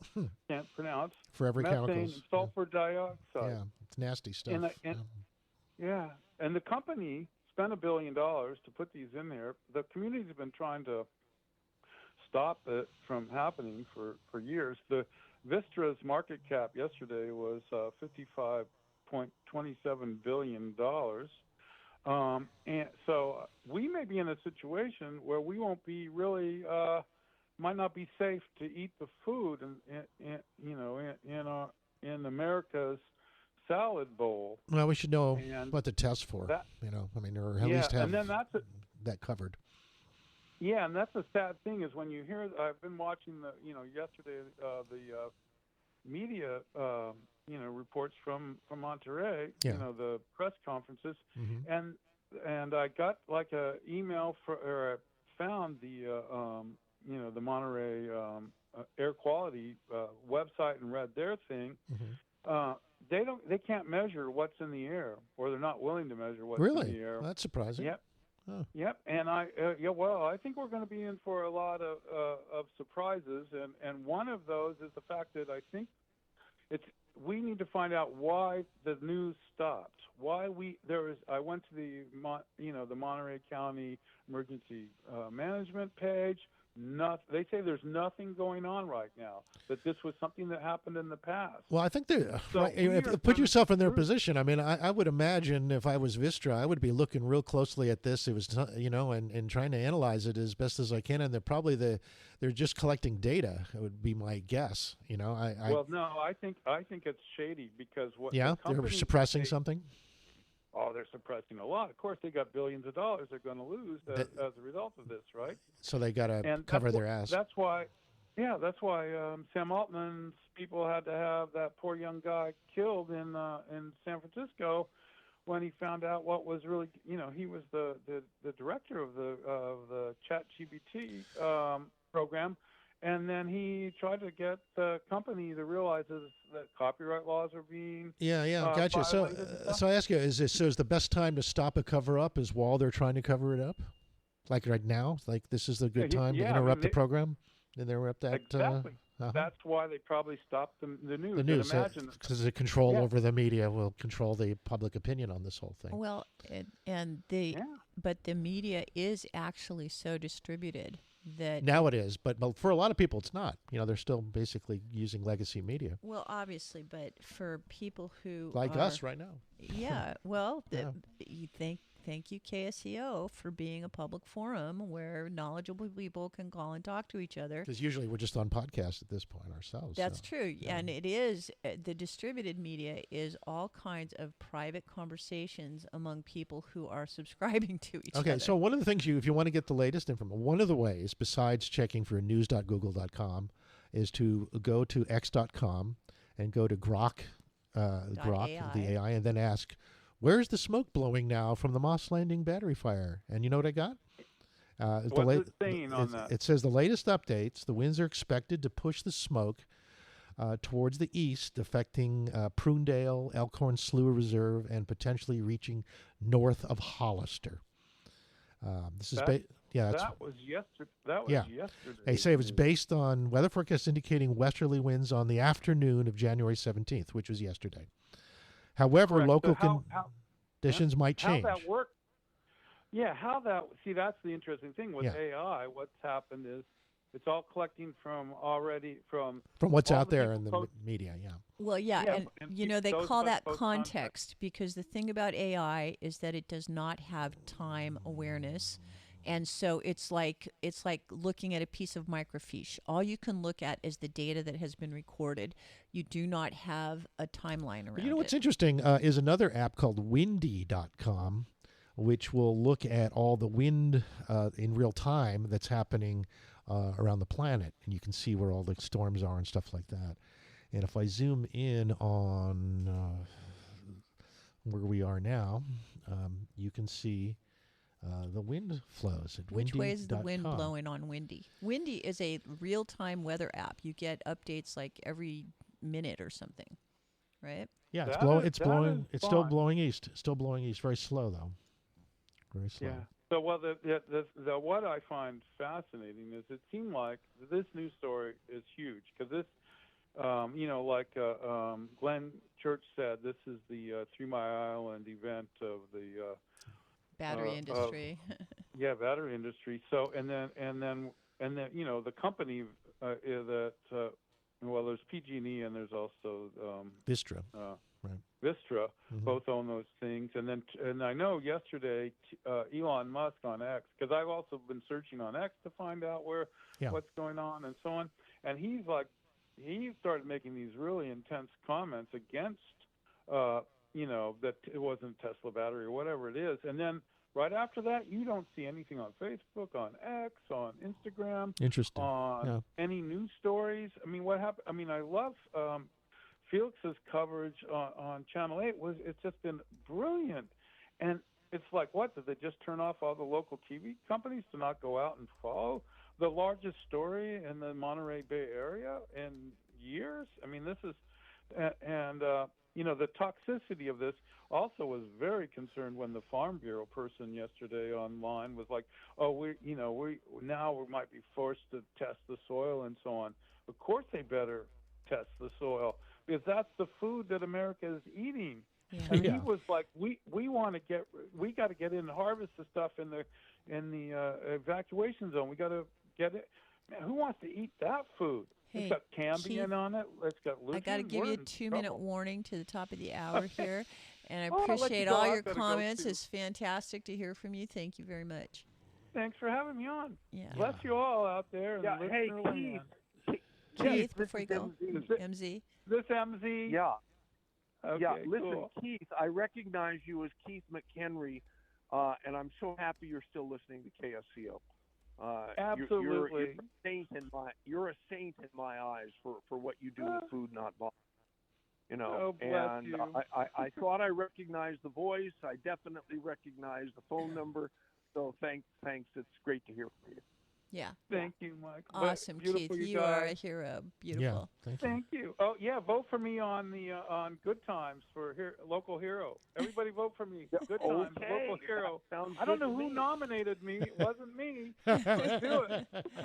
Put a thumb in the eye of the people in power in Santa Cruz. Yeah. Vote for me, All Keith right. McHenry. Yay. on Good Times. Good Keith job. McHenry. Very good. All right, Take Keith. care, you guys. Thank Bless you. all of you. You Yeah. too. Bye Bless you, bye. man. Bye. Bye bye. All right, I want to mention, if you folks want to hear our latest shows, we are still at drfutureshow.com.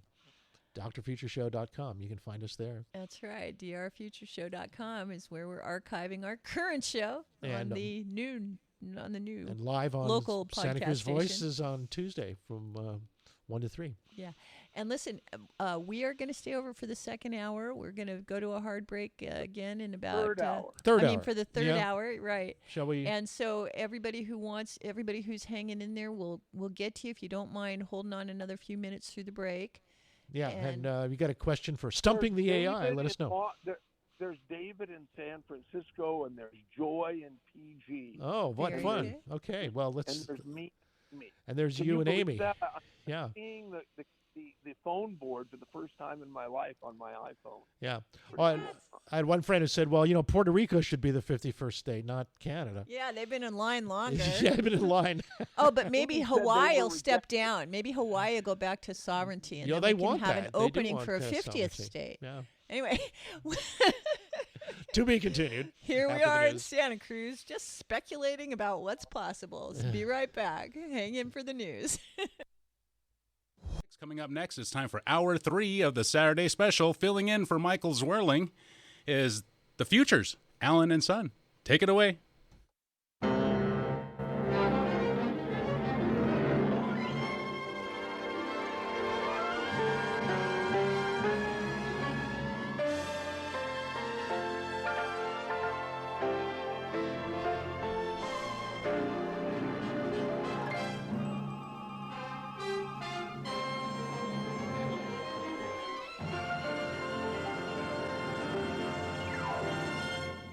Hey, welcome back, everybody. Yes, welcome back. Michael, you there?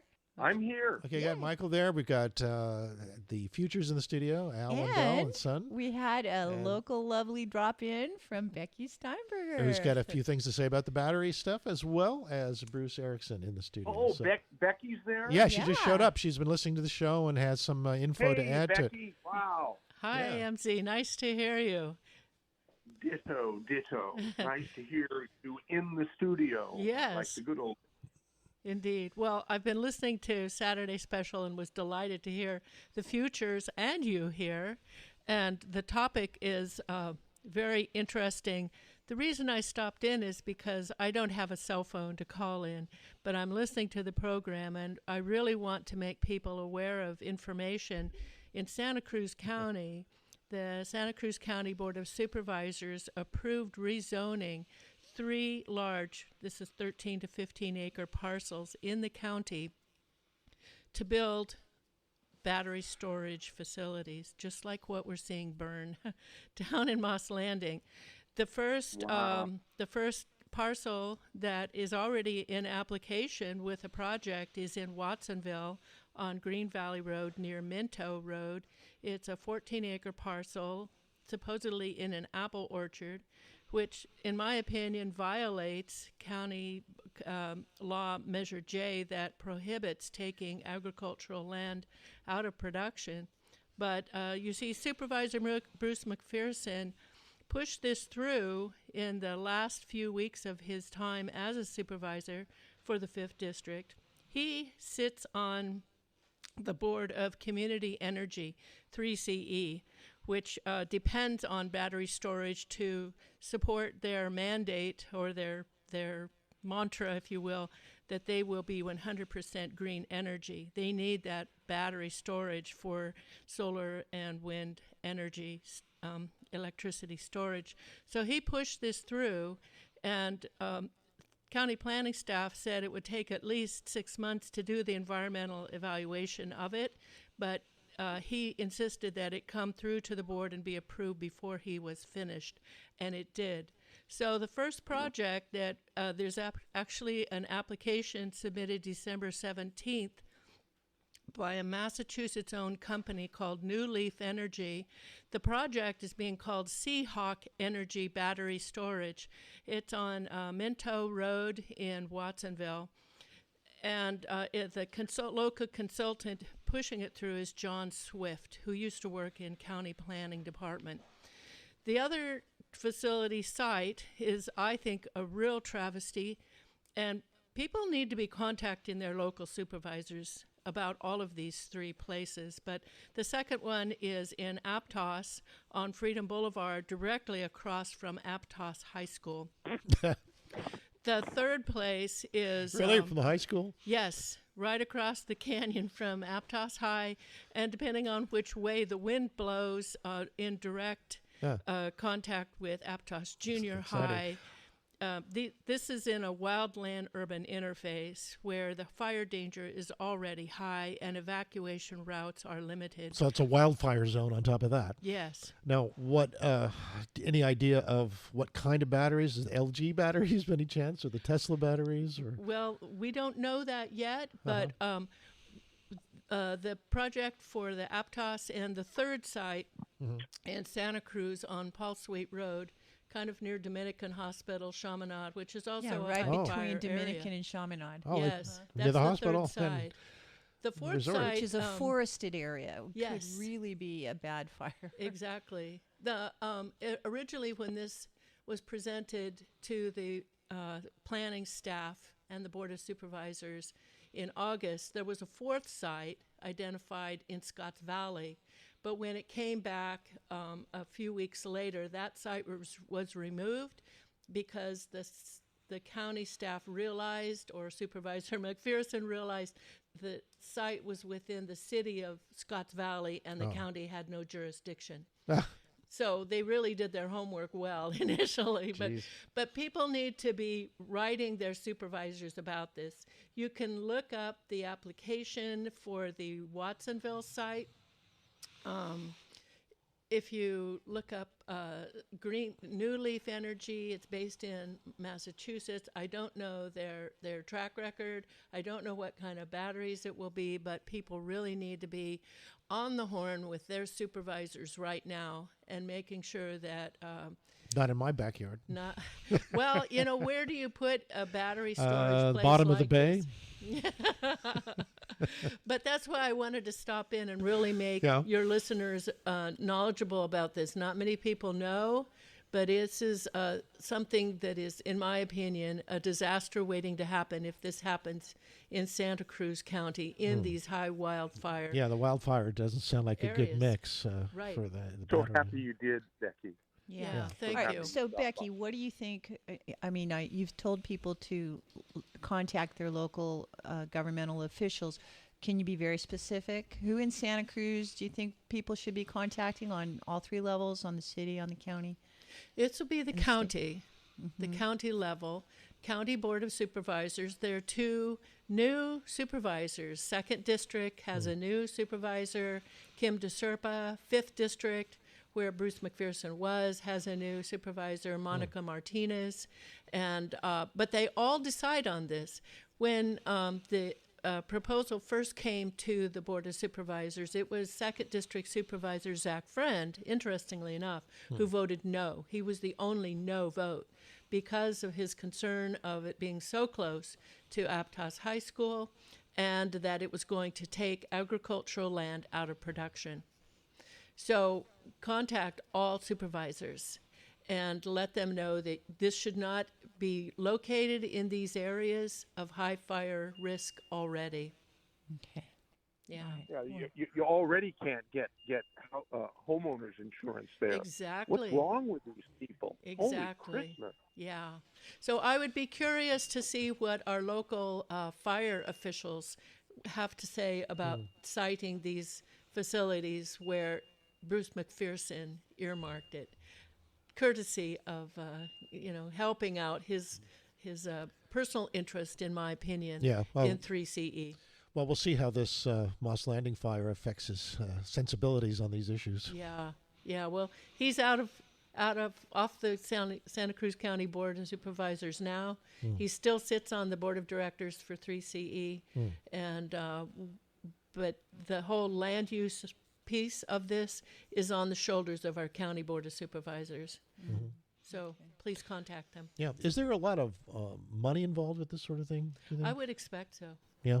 I would expect so. The facility application for Watsonville is going to cost $200 million. And it said would produce enough power to provide 200,000 homes for 4 hours. Wow, that's a lot of money per hour. Yeah. It's a big UPS. Are they expecting the customers using the power to pay for that, or are they going to put it on the state? Yeah, I don't know. But my big concern is the danger, the fire danger that we've already got. And to add this component is reckless. And in a sense, it's also feeding an older paradigm of the grid itself and how outdated it is as a both in terms of the technology and in terms and its danger. And electricity really is so it's so much better as a local resource. Like it's a neighborhood level technology, not a city or county level technology. Just because you lose so much power trying to transmit it, and it's so inefficient in the first place, right? The county had hoped to have a policy of creating microgrids within developments, and supposedly on the affordable housing Dientes Medical Clinic complex at 1500 Capitola Road, there's supposed to be a microgrid there. And they had to do that because the soil is so contaminated underneath that facility. They have to have a forced air equipment that continually blows the volatile carcinogen that's in the soil so it doesn't come up their heating ducts, plumbing, and all of that. Wow. So I don't know if that microgrid actually happened there, but that was the plan, and it was out of public health and safety necessity. Oh my goodness. Yeah. All right. Well, thank you so much. All right. Well, thank you. Becky. It's I so would good to hear encourage you, if you're not in a big hurry, to hang around. There The might be a board call is question lit. from I'm sure people would callers love if to you- have questions See if there's- answered if you have a moment. Do you have time? Maybe sure. David has something to talk David? about. Yes, regarding David Moss Landing. I from think he San does. Francisco and Moss Landing has been on the phone for quite a while waiting for us. And one other comment here from Bruce, just for 1 I just second. want to say that one of the mixes that's happening with all this energy crisis is the fact is individual units just the wind generation technology that's come about with vertical devices are producing a substantial amount of power. So we're not seeing the individual contribution that's particularly useful in farms and more rural areas where they don't have to worry about the dispersion of lines and all the rest of it. I think there's a lot of promise there. It's just that that's not in the public awareness at the most time, but that's going to be a big impact. Decentralized, we've been off the grid for 20 years ourselves. Nice. Well, and just to address your issue of the way that the green energy is affecting the financing and how the money is driving all of these equations, I think the show Landman is really an interesting depiction of how that money is being utilized by big interests such as the oil industry to fund alternative energy as a way of doing local production of more traditional things. Anyway, let's talk to David in episode 2, San Francisco about Moss Landing. Hi, David. Welcome to the show. Oh, well, thanks. Yeah, and as a matter of fact, as you were talking about the grid, we were paying attention to the deregulation of electricity all the way back to 1997 when Enron legislation was put together. And that legislation allowed for what was called aggregation, which would be what you're calling microgrids. The idea that, say, a nonprofit that had 4 or 5 different buildings or a little, they could create a co-op of electricity and put solar panels all over, and they would still be selling it to the grid, but the billing would be handled through the aggregation. So I don't think that aggregation aspect of the deregulation of 97 has ever been taken apart. But I don't get the impression that anybody has ever really taken advantage of it. Whether Goodwill or the hospitals or the school districts or anything else could put together solar panels all over their property and sell it to the neighborhood. It's interesting you say that, because a few years ago when we were doing our show here, we were working for a very visionary electrical generating company that was proposing to the city of Lafayette a integrated system where people would be incentivized to put solar panels on their rooftops so that they could use that to power their own homes, and then their own homes could feed the excess power to an aggregator, and that aggregator they could make money from it, kind of the way that our solar power is supposed to be set up, but then that power could be specifically sold for tokens to the transportation industry. And it really comes down to that we need our manufacturing financial investments to go towards solutions that involve as many people as possible being as self-sufficient as possible, rather than just big investors doing huge investments and then telling the community what to do. Yeah. Well, centralized and decentralized power simultaneously. Less centralized. Yeah, exactly. Yeah. They both, it's like a central nervous system and a peripheral nervous system simultaneously. The way we do it biologically. Sure. And a couple of other angles on that. After 9/11, many of the power plants, whether they were coal-fired or nuclear plants, were all of a sudden protected by the brand new Homeland Security. And I get the impression that the reason why the big boys are refusing to have everything spread out to everybody's solar panel on a roof is because they're cashing in on this like top secret money, and they don't ever want to allow that sugar tit to give away. And the other thing, you're talking Moss, it's Moss Landing, right, with Elkhorn Slough coming up through there. Right, yes. Elkhorn Slough, I was paying attention to that when it was still a coal-fired plant before it went gas-fired.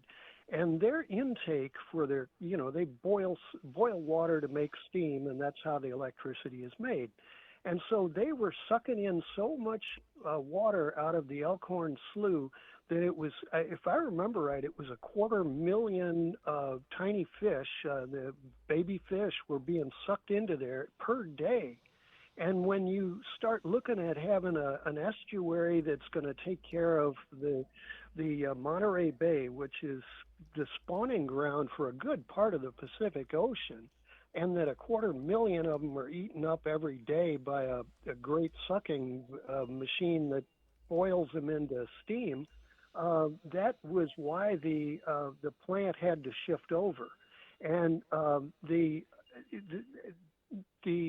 idea that it also kind of ties to, if you know the Pajaro River where it ends out right now, that's not where it used to end out.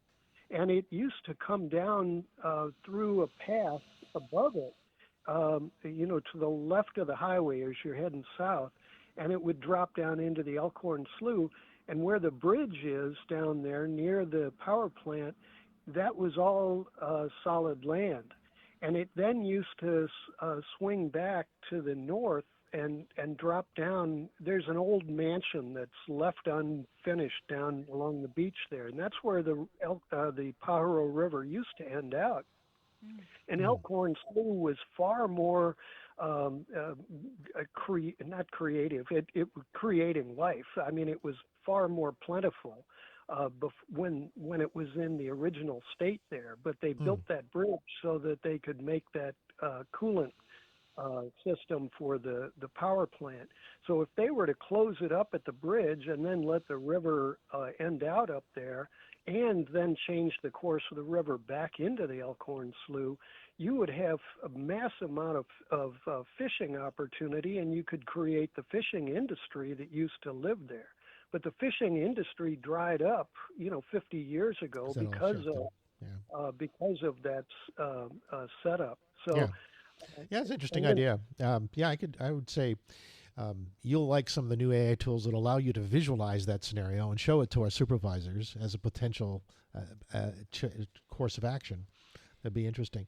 Oh, by the way, the Grok AI says that if the firefighting efforts that contaminate the slough, if that leaches into the water supply, that could be an ecological disaster, not just for the slough, but for the surrounding areas, especially the old Salinas River. Right. The old Salinas River. Yeah, it's horrible. And that's some toxic heavy metal that's dropping in there. And Keith was dead on right. When he's talking about that smoke going over there, that's heavy metal dropping onto the land, and it's going to have to be remediated in some way. And these ideas, we don't necessarily need massive amounts of batteries to be able. We should be doing mass transit. And I back 25 years ago, there was, I think the concrete plant up in Davenport was shutting down, and the railroad was being transferred over to the county. And there was a test run of a solar train that was it was a mass transit thing that would go from up in the hills along 17 all the way down to Monterey, and they would have solar panels along the track, and then when the train would pull into the station, it would catch a charge and then move on down the track. And this idea was just abandoned because the big money prefers it this way. And I personally think that it's that top secret money that came out of Homeland Security, and that they never want us to go, take our eggs out of that one basket. They want us to be trapped in the egg basket of centralized power. Yeah. Well, they certainly have their interests in protections. They want to maintain their interests for sure. It's fascinating, lovely talking to you, and I want to keep going because we've got the boards lit up. No trouble. Appreciate it. Yeah, thanks. Thank you so much, David. Thanks for your patience and everything you said.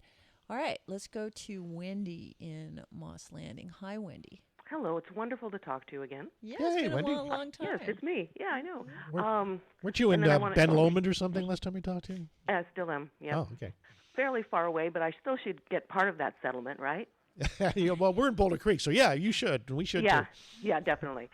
Because I mean, if you're going to have an industry, you have some way to put the industry out. And I'd settle for free wildfire insurance.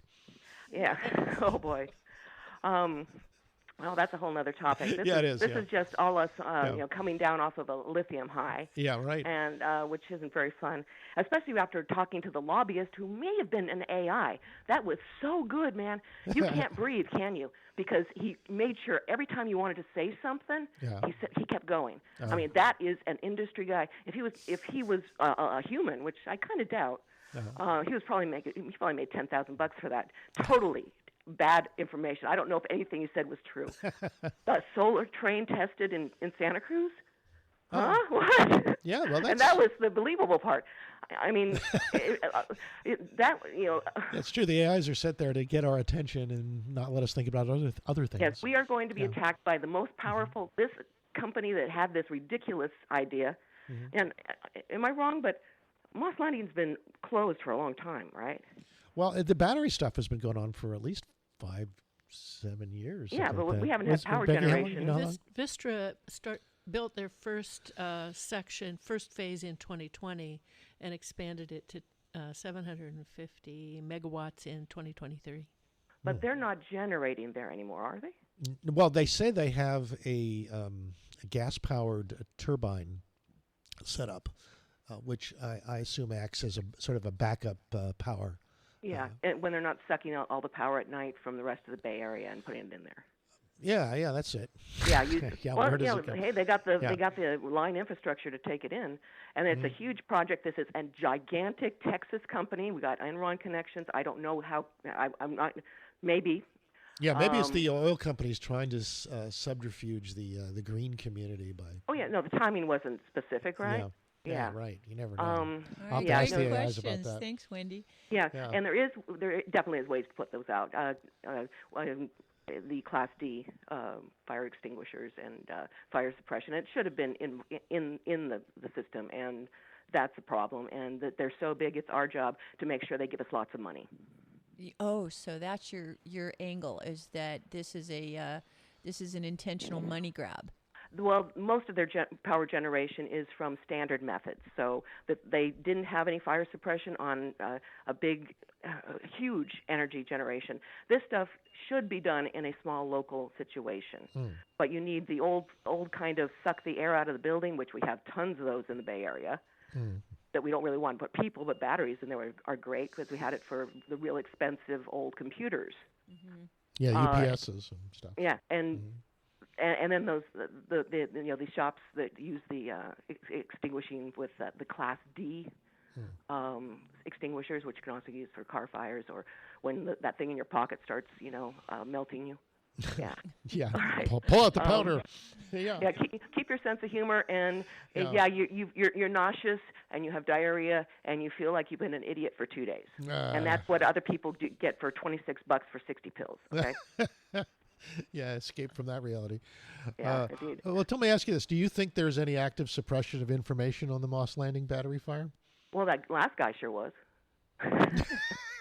An example?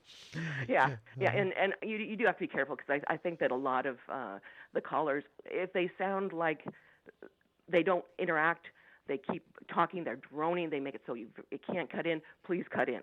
Yeah. Okay, so that's a sign of taking. I tell you, so far today, everybody is a familiar caller to the show. I don't think we've talked to anybody who is not, an old school KSCL listener I'm familiar with from, our days when we were here at the station. And but hey, talk radio really knowledgeable people. Talk radio is for people who to get their thoughts out and and emotions. Hearing you again. Yeah, love hearing you again too. Yeah. Nice. All right, well, I'll let the rest go on, and thank you very much. All right, good to hear from you, Wendy. Okay, Thanks for the bye-bye. call. Bye-bye. Okay, we have Julie in Central Valley. Hi, Julie. Welcome to the show. Hi. Hi, good afternoon or good morning. Haven't tuned in for a while, but Moss holds a special place in me, and so I'm very sad to see about what's going on there. I wanted to kind of get off topic, but not so much off topic. Thank God for Becky coming on your show. I just wanted to isn't talk she a about, jewel? I'm so honored that she came down here to share that information with us. Thank you, Becky. Yeah, Thank she you. really got my Thank you. But I just wanted to let folks know that we really need to start paying attention to what's going on to all of our county's board of supervisors. They get to fly under the radar because everybody's so laser focused on what's going on in the state and federally that we really need to pay attention to what they're doing. If you get an opportunity to tune in to any of their supervisors boards meetings, they're usually available through live stream on your county's website. But they're being allowed to fly under the radar these days because nobody's really paying attention to what they're doing. But I know it's boring topics when they talk about rezoning county areas and whatnot, but you really need to pay attention to what's going on there. That's in your backyard, and that's where it starts. And so thanks, Becky, for coming on and sounding the clarion call. I figured this was something that the Board of Supervisors had a hand in because I can't understand why this is a beautiful marine sanctuary, estuary, and why this plant was allowed to flourish there. I'm boggles my mind because all of your federal representatives have the big D behind their name, and those are the new Green Deal darlings. So this just does not make sense. Thanks for letting me speak. Thanks, Julie. Thank you. Thanks for the call. The listeners might also be interested in knowing that in addition to rezoning the 14-acre parcel on Green Valley Road near Minto Road for this large battery storage facility, yes, that is in the works.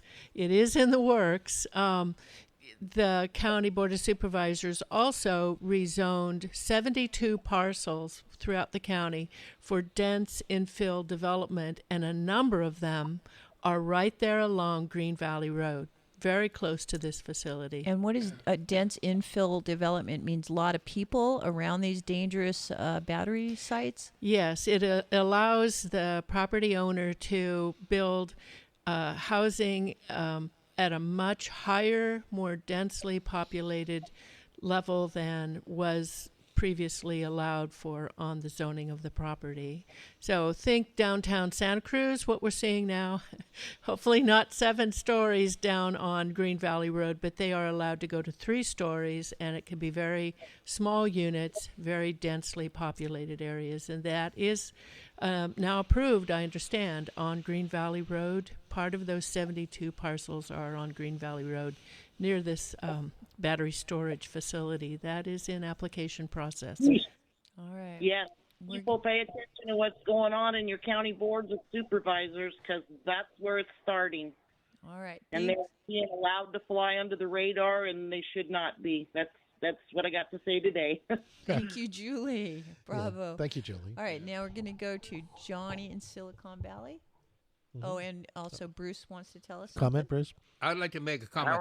At one time, I had a lot of dealings with Moss Landing and all the marine science and science technology that's there, including all the funding with Hewlett-Packard. And I don't understand why the science community that's already based there didn't voice concerns, because they had all the skill sets and the instrumentation to do the job and analyze this. Yeah, good point. I bet you they will now.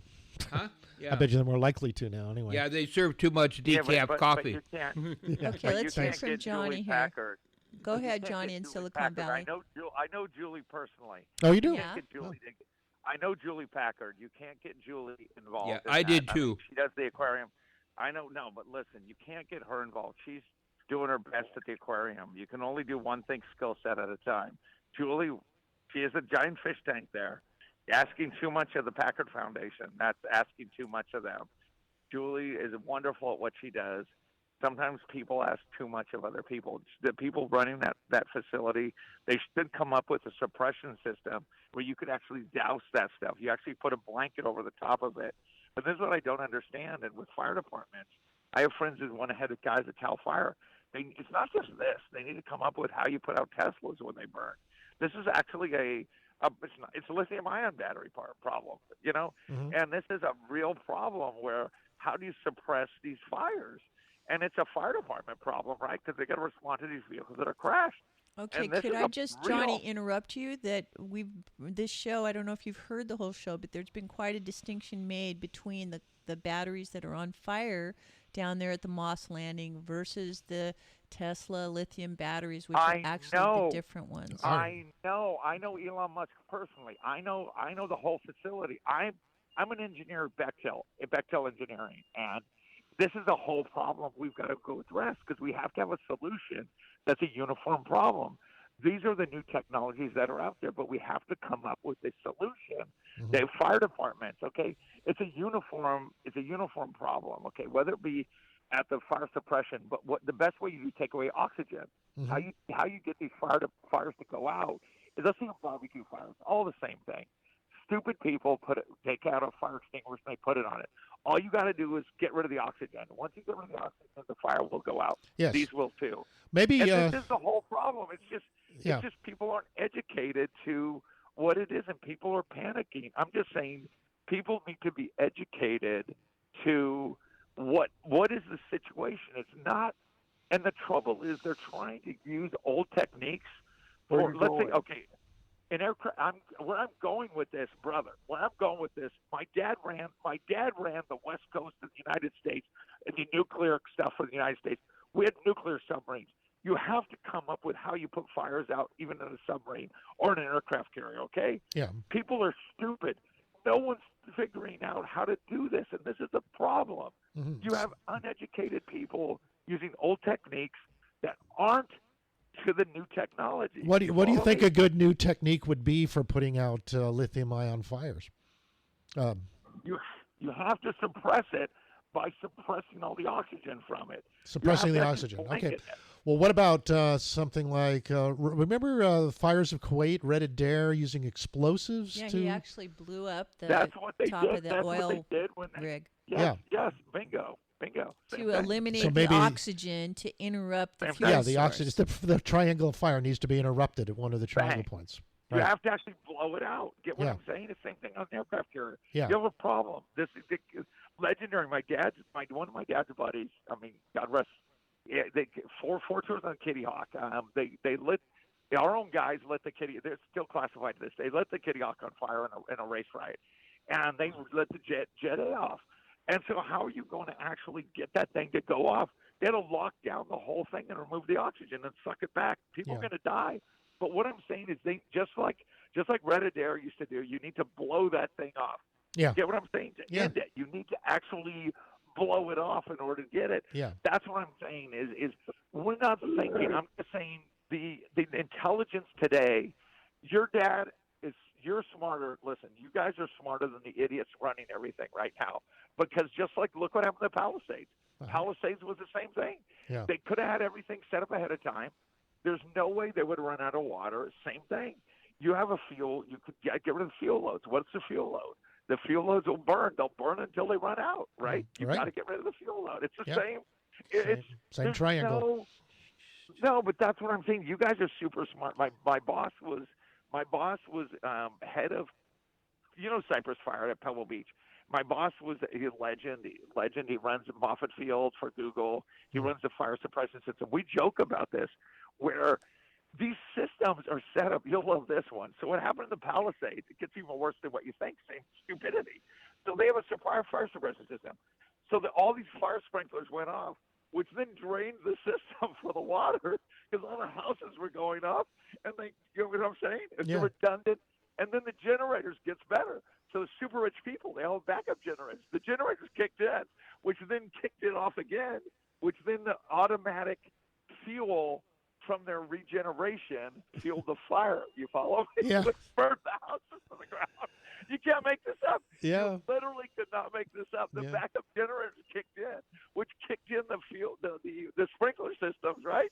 Which then they kept self-generated, which itself burned the houses to the ground. You can't make this up. I mean, literally, I could get you 1544 Cypress Drive. Look it up in Pebble Beach. Yeah. That was part of our family's home. It literally almost burned it to the ground because the generators kicked in. Fire was in the house. The generators kicked back on. And then the generators get what I'm saying? Itself. That's what you've got going on over there. Instead of putting out the fire, you add your fire suppression equipment to it. Yeah, and then, but you guys are smart. But I'm thinking we need to come up with blankets that you go over this stuff, and like you I said, think Red that's Adair, a great blow it out. idea, and I think gotta you're right. blow I it think out. we really need people to become knowledgeable, and this is what brings the attention. Yeah, well, that'd be a good point. If that was really worked, then you'd choose your location for these batteries to be in a place where you could use It was a disaster. It should have this never kind of been in explosive a marine area. sanctuary.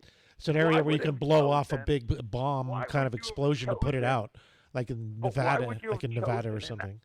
Yeah. But why would you have chosen in that location? It's a marine sanctuary. Oh, there, Why would yeah. you have chosen in a marine sanctuary? Because they sold where you have our endangered board of species? supervisors that it was a good idea, that it was eco, and it wasn't going to be a problem. Yeah, the ignorance was combined with the financial incentive, and the Put it in disaster China Lake. was Put made. it in China Lake. Yeah. Put it somewhere where it's an environmental shit show already. It wouldn't be a resource. It wouldn't be money for our county then. Johnny, we got to keep going. The I'll board let is you go, but full. get what I'm Thank you saying? so much. Yeah, I hear you. I hear you. Great suggestions. Thank you. And great Yeah. stories. Yeah. Appreciate it.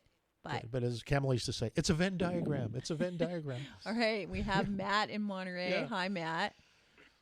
Hi, great show, really. And Thank you. you know, these the locations you talk about are one thing, but I just finished a job. I'm a house painter, and they put in a nice smart system, whatever. But the batteries are on site. I mean, more and more people, I think, are having. And are they the same kind of batteries? You know, in residential, I mean, you're off the grid, right? Do you have backup batteries? Yeah, we do. We do. We got two. But I noticed a lot of people have EcoFlow batteries or that kind of thing. Well, you can buy them at Costco even. I know people installing those, and a couple of those, and you have almost a Tesla wall. You know, for a fraction of the price at home, and you don't even have to do much installation. Well, and really the trick here, as I'm realizing this conversation, is how do we balance the need for a centralized understanding, which is what the planning supervisors are supposed to do, a centralized look at everybody who's using the resources so that we're using them as if we're one big group and we know how much water is available to put out all the fires, and also how do we give the individual as much ability to solve their own problem with the right solution that complements everybody else. We need the best of both worlds. Absolutely. Well, my question is: do these home systems do they represent a fire hazard? You know, are they the same kind of batteries? We do worry about that. No, I mean our batteries are the what are they called out lead there? acid. They're lead acid. Yeah. They're and they're very in a fire. You know, we but have no, them in our an neighbors, enclosure. our neighbors have all the latest stuff though, and the there's smaller lithium systems. is popular. Lithium batteries are popular. But the home batteries are heavier than the ones they use in their car. They're lithium iron phosphate, and they're less explosive and less prone to fire than the ones in the cars, because they don't need as much density. They can be heavier. Yeah, they don't need to be light for transportation. Yeah, right? so I think that's part of this it. house I just painted, it's in the middle of Pebble Beach, and there's forests all around. So I was just wondering, but more and more people are going to that, They are. With their solar. Yeah, and I think one of the things that I'm concerned about is what configuration or what kind of batteries are most dangerous in wildfires, because we live in Boulder Creek, and wildfire is a big concern of ours. And a lot of these areas that you're talking about are out in wooded areas as well. So they're I live here in Monterey, and we're surrounded by trees. Exactly. God willing, it never happens. But right. Well, you gotta solve all the problems at once. You gotta have water and enough water. You gotta have fire suppression and fire safety awareness. You gotta have electricity generated from efficient sources, so we're not wasting resources, and you've got to have air pollution minimized. All of these things are, the hazards of modern civilized life. We need to. I'm sorry. No. Yeah. You're right, but as you said too, it makes sense that they would put it in Elkhorn. Yeah. You don't want them too far away from where they're going to use it. They wanted the water, but they didn't take into account how it was going to affect the ecosystem, because that's kind of modern thinking. That's a little more complicated than your average, how can I make a buck? Yeah. Well, by the way, the Grok thinks that these home lithium batteries are safer than other lithium chemistries, so however, you have to be aware of thermal runaway as a major problem, and that's that's if the batteries get damaged or overcharged or exposed to extreme temperatures, like in a wildfire, then those batteries could be subject to a thermal runaway. Folks, we got to limit ourselves to just a few. Okay, let's get back to the in the last 15 minutes calls, of the show here. We want to hear from everybody. So thank you very much, Matt. We're going to keep going. Okay? Thank you. Thank you. Okay. Rory, 3 minutes, man. Nice to hear from you again. Oh, yes. Thank you, Becky, for coming down. I appreciate your research is wonderful. I'm calling for a moratorium on any other battery farms in Santa Cruz, Monterey, the Central Coast. That 90 Minto Lane is right next to College Lake. Yes. Which Casterly Creek flows into it. It's a area that's used by the steelhead to swim up. It's now part of a water system that's going to put excess water in the wintertime into the Watsonville's water treatment plant. And so there's a lot of things that need to be answered. I would say hold off, don't do any more. And the other question I have is, how come these things don't have containment domes like a nuclear reactor? Because you could easily suffocate that thing and put it out before it ever got away from you. Before it even took off. So there's a lot of questions and unanswered questions, I think, because it got net zero, the good housekeeping seal of approval from the net zero crowd. They just took off. And I didn't even know in Santa Cruz County, I first heard about the 90 Minto Lane project from Jeff Savage yesterday on the Boring Jeff show. I'm sorry, Sidecar. Which Driver's Becky seat, used to excuse do me. with him. Yeah, and then Becky came and she said, wow, that's one of 4. There's been no publicity about this, and shame on Bruce McPherson for pushing this nonsense. So Becky, I'm counting on you. You know where I live. Get me involved. I'll fight this like I fought water fluoridation in Watsonville. Thank you very much. But anyway, one last factoid. David in San Francisco, that was the river mouth for the Salinas River, not the Pajaro. The Salinas River used to go out just by Moss Landing. So just a correction. And thank you all. Thank you, Rory. Thank you, everybody Bye-bye. in Santa Cruz. The other piece about this Minto Lane is it is in wind line of the Santa Cruz County Fairgrounds, which is the evacuation shelter spot for the county in a disaster. So where would the people go? And my second point that I want to bring up, Rory, is remind me, is what about the farm workers? There's going to be a bunch of testing, but are they going to be expected to go out and work in these crops before we have that information? We've got to insist that we get the information before those farm workers are sent out there. Okay. Thank you. Yeah. Okay, Ed in Santa Cruz, I can give you about 2 minutes. We're going to keep going. Okay. Hi, I'll be real brief. The technology is advancing very, very much so that they won't need lithium batteries anymore. The sodium ion is going to be the future of battery storage, and that's a very much safer system and much cheaper. It's very environmental. And the second thing is that I just want to mention the solid-state batteries are coming up, and you'll see in a couple of years all cars will be getting 400 to 600 miles per charge with solid-state batteries.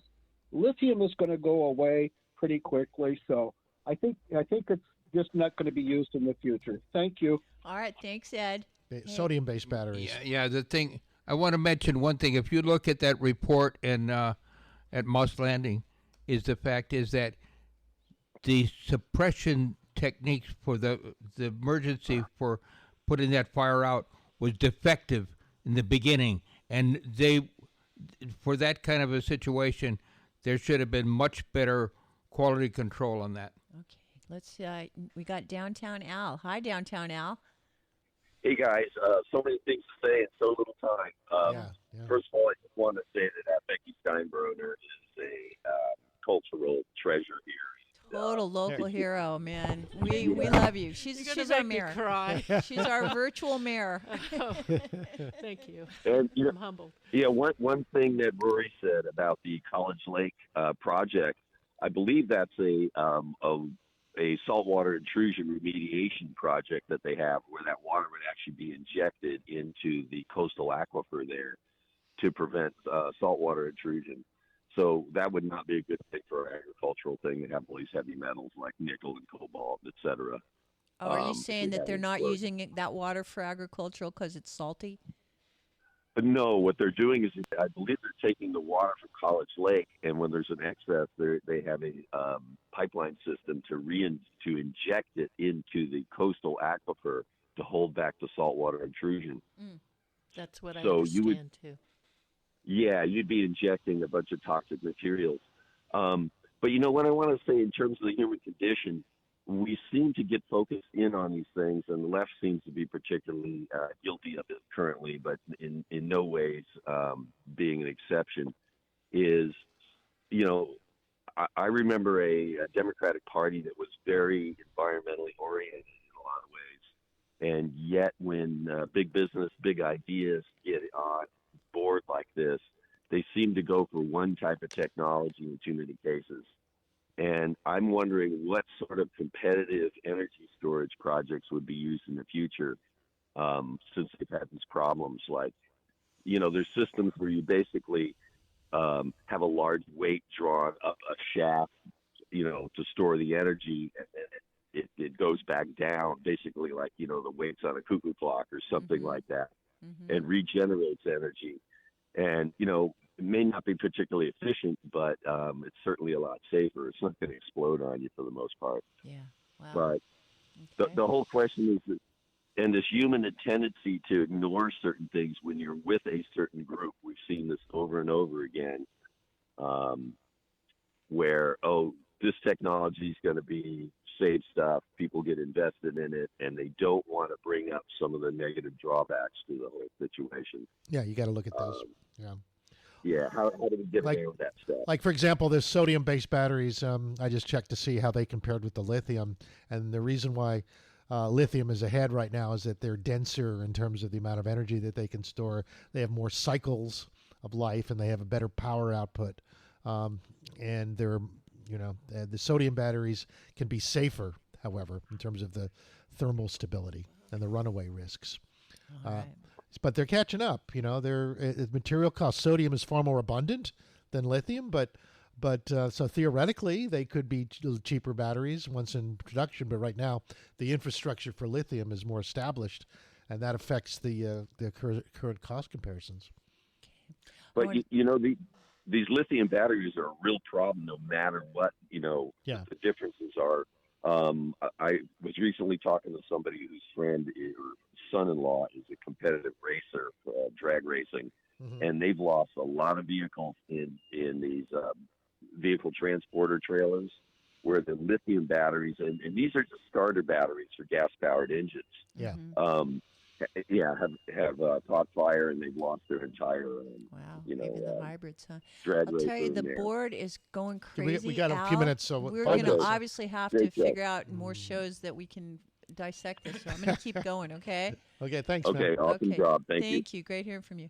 Steve in Monterey, we got you can have about a minute and a half. We're getting close to the end of the show here. Go for it. Yeah, two weeks ago when I called Michael and said that, L.A. assaulted me regarding these fires, he hung up on me basically. And then I called back. Oh, shoot. Hello. What did I do? Are you still there? No, this is I Lee. accidentally hit a wrong button. I'm sorry, I have something Steve. that needs That was to not go. on purpose. Yeah, anyway. I have something that's very important. Go ahead. Go say for a minute. Yeah, you. All right. You need to be pulling air mass samples on the downwind of this plant 24/7, and you need to use drones that are sacrificial if they get contaminated, so that you can dump them or dispose of them properly. But the bottom line is, if you have air mass samples, then you can have them run, and then you have a statement of what the volume of this impact could be. So let me see. You're saying that people should be wearing masks, and then they No, should use no. those masks. Yeah, you're What collecting air samples mask? of air. You're An collecting air mask samples using the sample drones. doesn't make sense to I'm me. talking. It does. You're taking it On a up in the drone. air in the wind current envelopes that are flowing from this plant. Yeah. You're where you are. I mean, you don't have to be at the plant. Where this is coming over you or over your properties, and when you pull those samples, air mass samples, then you can have them analyzed, and then you know what you actually are being exposed to. Yeah, that's good. That's Great. good. But not next week. The people that have Drones the ability right to now. fly drones that are related or that can come into the picture and add and then establishing the simplest way to encapsulate the So air what mass should sample. the drones take Yeah. up with them? Should they be? Well, should they that's have what some I'm kind saying. of filter paper? Or Well, you're the looking. sampling technology. You need to do a bit of research because you're working with the weight that they can handle, Right. and then the wind can affect them if it takes too much bulk, and so. But it's something that if people are listening to this, they could put this thing together and use the internet for the first time maybe in life to do something good. It's a good citizen science project. Well, and then Yeah. but people could if you had maybe Michael could give an hour tomorrow or today later in the day, and somebody could call in and say, I have a drone. I can and my credentials established. Yeah, they can Okay, use it. thank you, Lee. I It want to is- go to Arthur it and can do Prunedale new for our purpose final for call. dronies. Yeah, but You're Arthur, on. Bless you. what Keep happened to on our keeping other? Yeah, thank you, man. Steve, I accidentally pressed something wrong and cut him off. I'm sorry, Steve. I'm still here. Oh, good. You're here. Brilliant. I thought you were gone. No. Okay, I'm just going to. Okay. Go ahead. Can you Take get- 30 seconds and and then then we're let's gonna end get on Arthur. Arthur because he's in Prunedale. Okay. Well, yeah, I hope that some people come out and actually do the homework on air mass sampling technology to put that in a weight and availability and the simplicity of then put it on a drone and lift it up into that air mass. But it has to be done. Yeah, it has to be done right. Great idea. Thank you. At the morning and the Lee. afternoon when the air mass is moving. God bless you. Yeah. God bless you too. Yeah, do it when it's working. Arthur, you're here for the Okay, last minute of the real show. quick. Thank you. Real quick, I just spoke with a professional state licensed industrial hygienist. He said people should start off by looking for Google for contaminants from any lithium battery fire. The two worst things are hydrogen fluoride and phosphoric fluoride. Yeah, it's terrible Very toxic chemicals from any lithium battery. And it's the government's responsibility for getting on this immediately. Yeah. Not individual people with their drones. Well, we need. Yeah. Well, it's citizen science has its place. Now, along with the government, and the government sure should take up a big piece of this puzzle for sure. All right, everybody. Guess what? Time to go. Yeah. All right. Thank you, everyone. Thank you, Bruce. Thank you, Becky. Thank you, Michael Moore. Thanks, Michael. Thanks.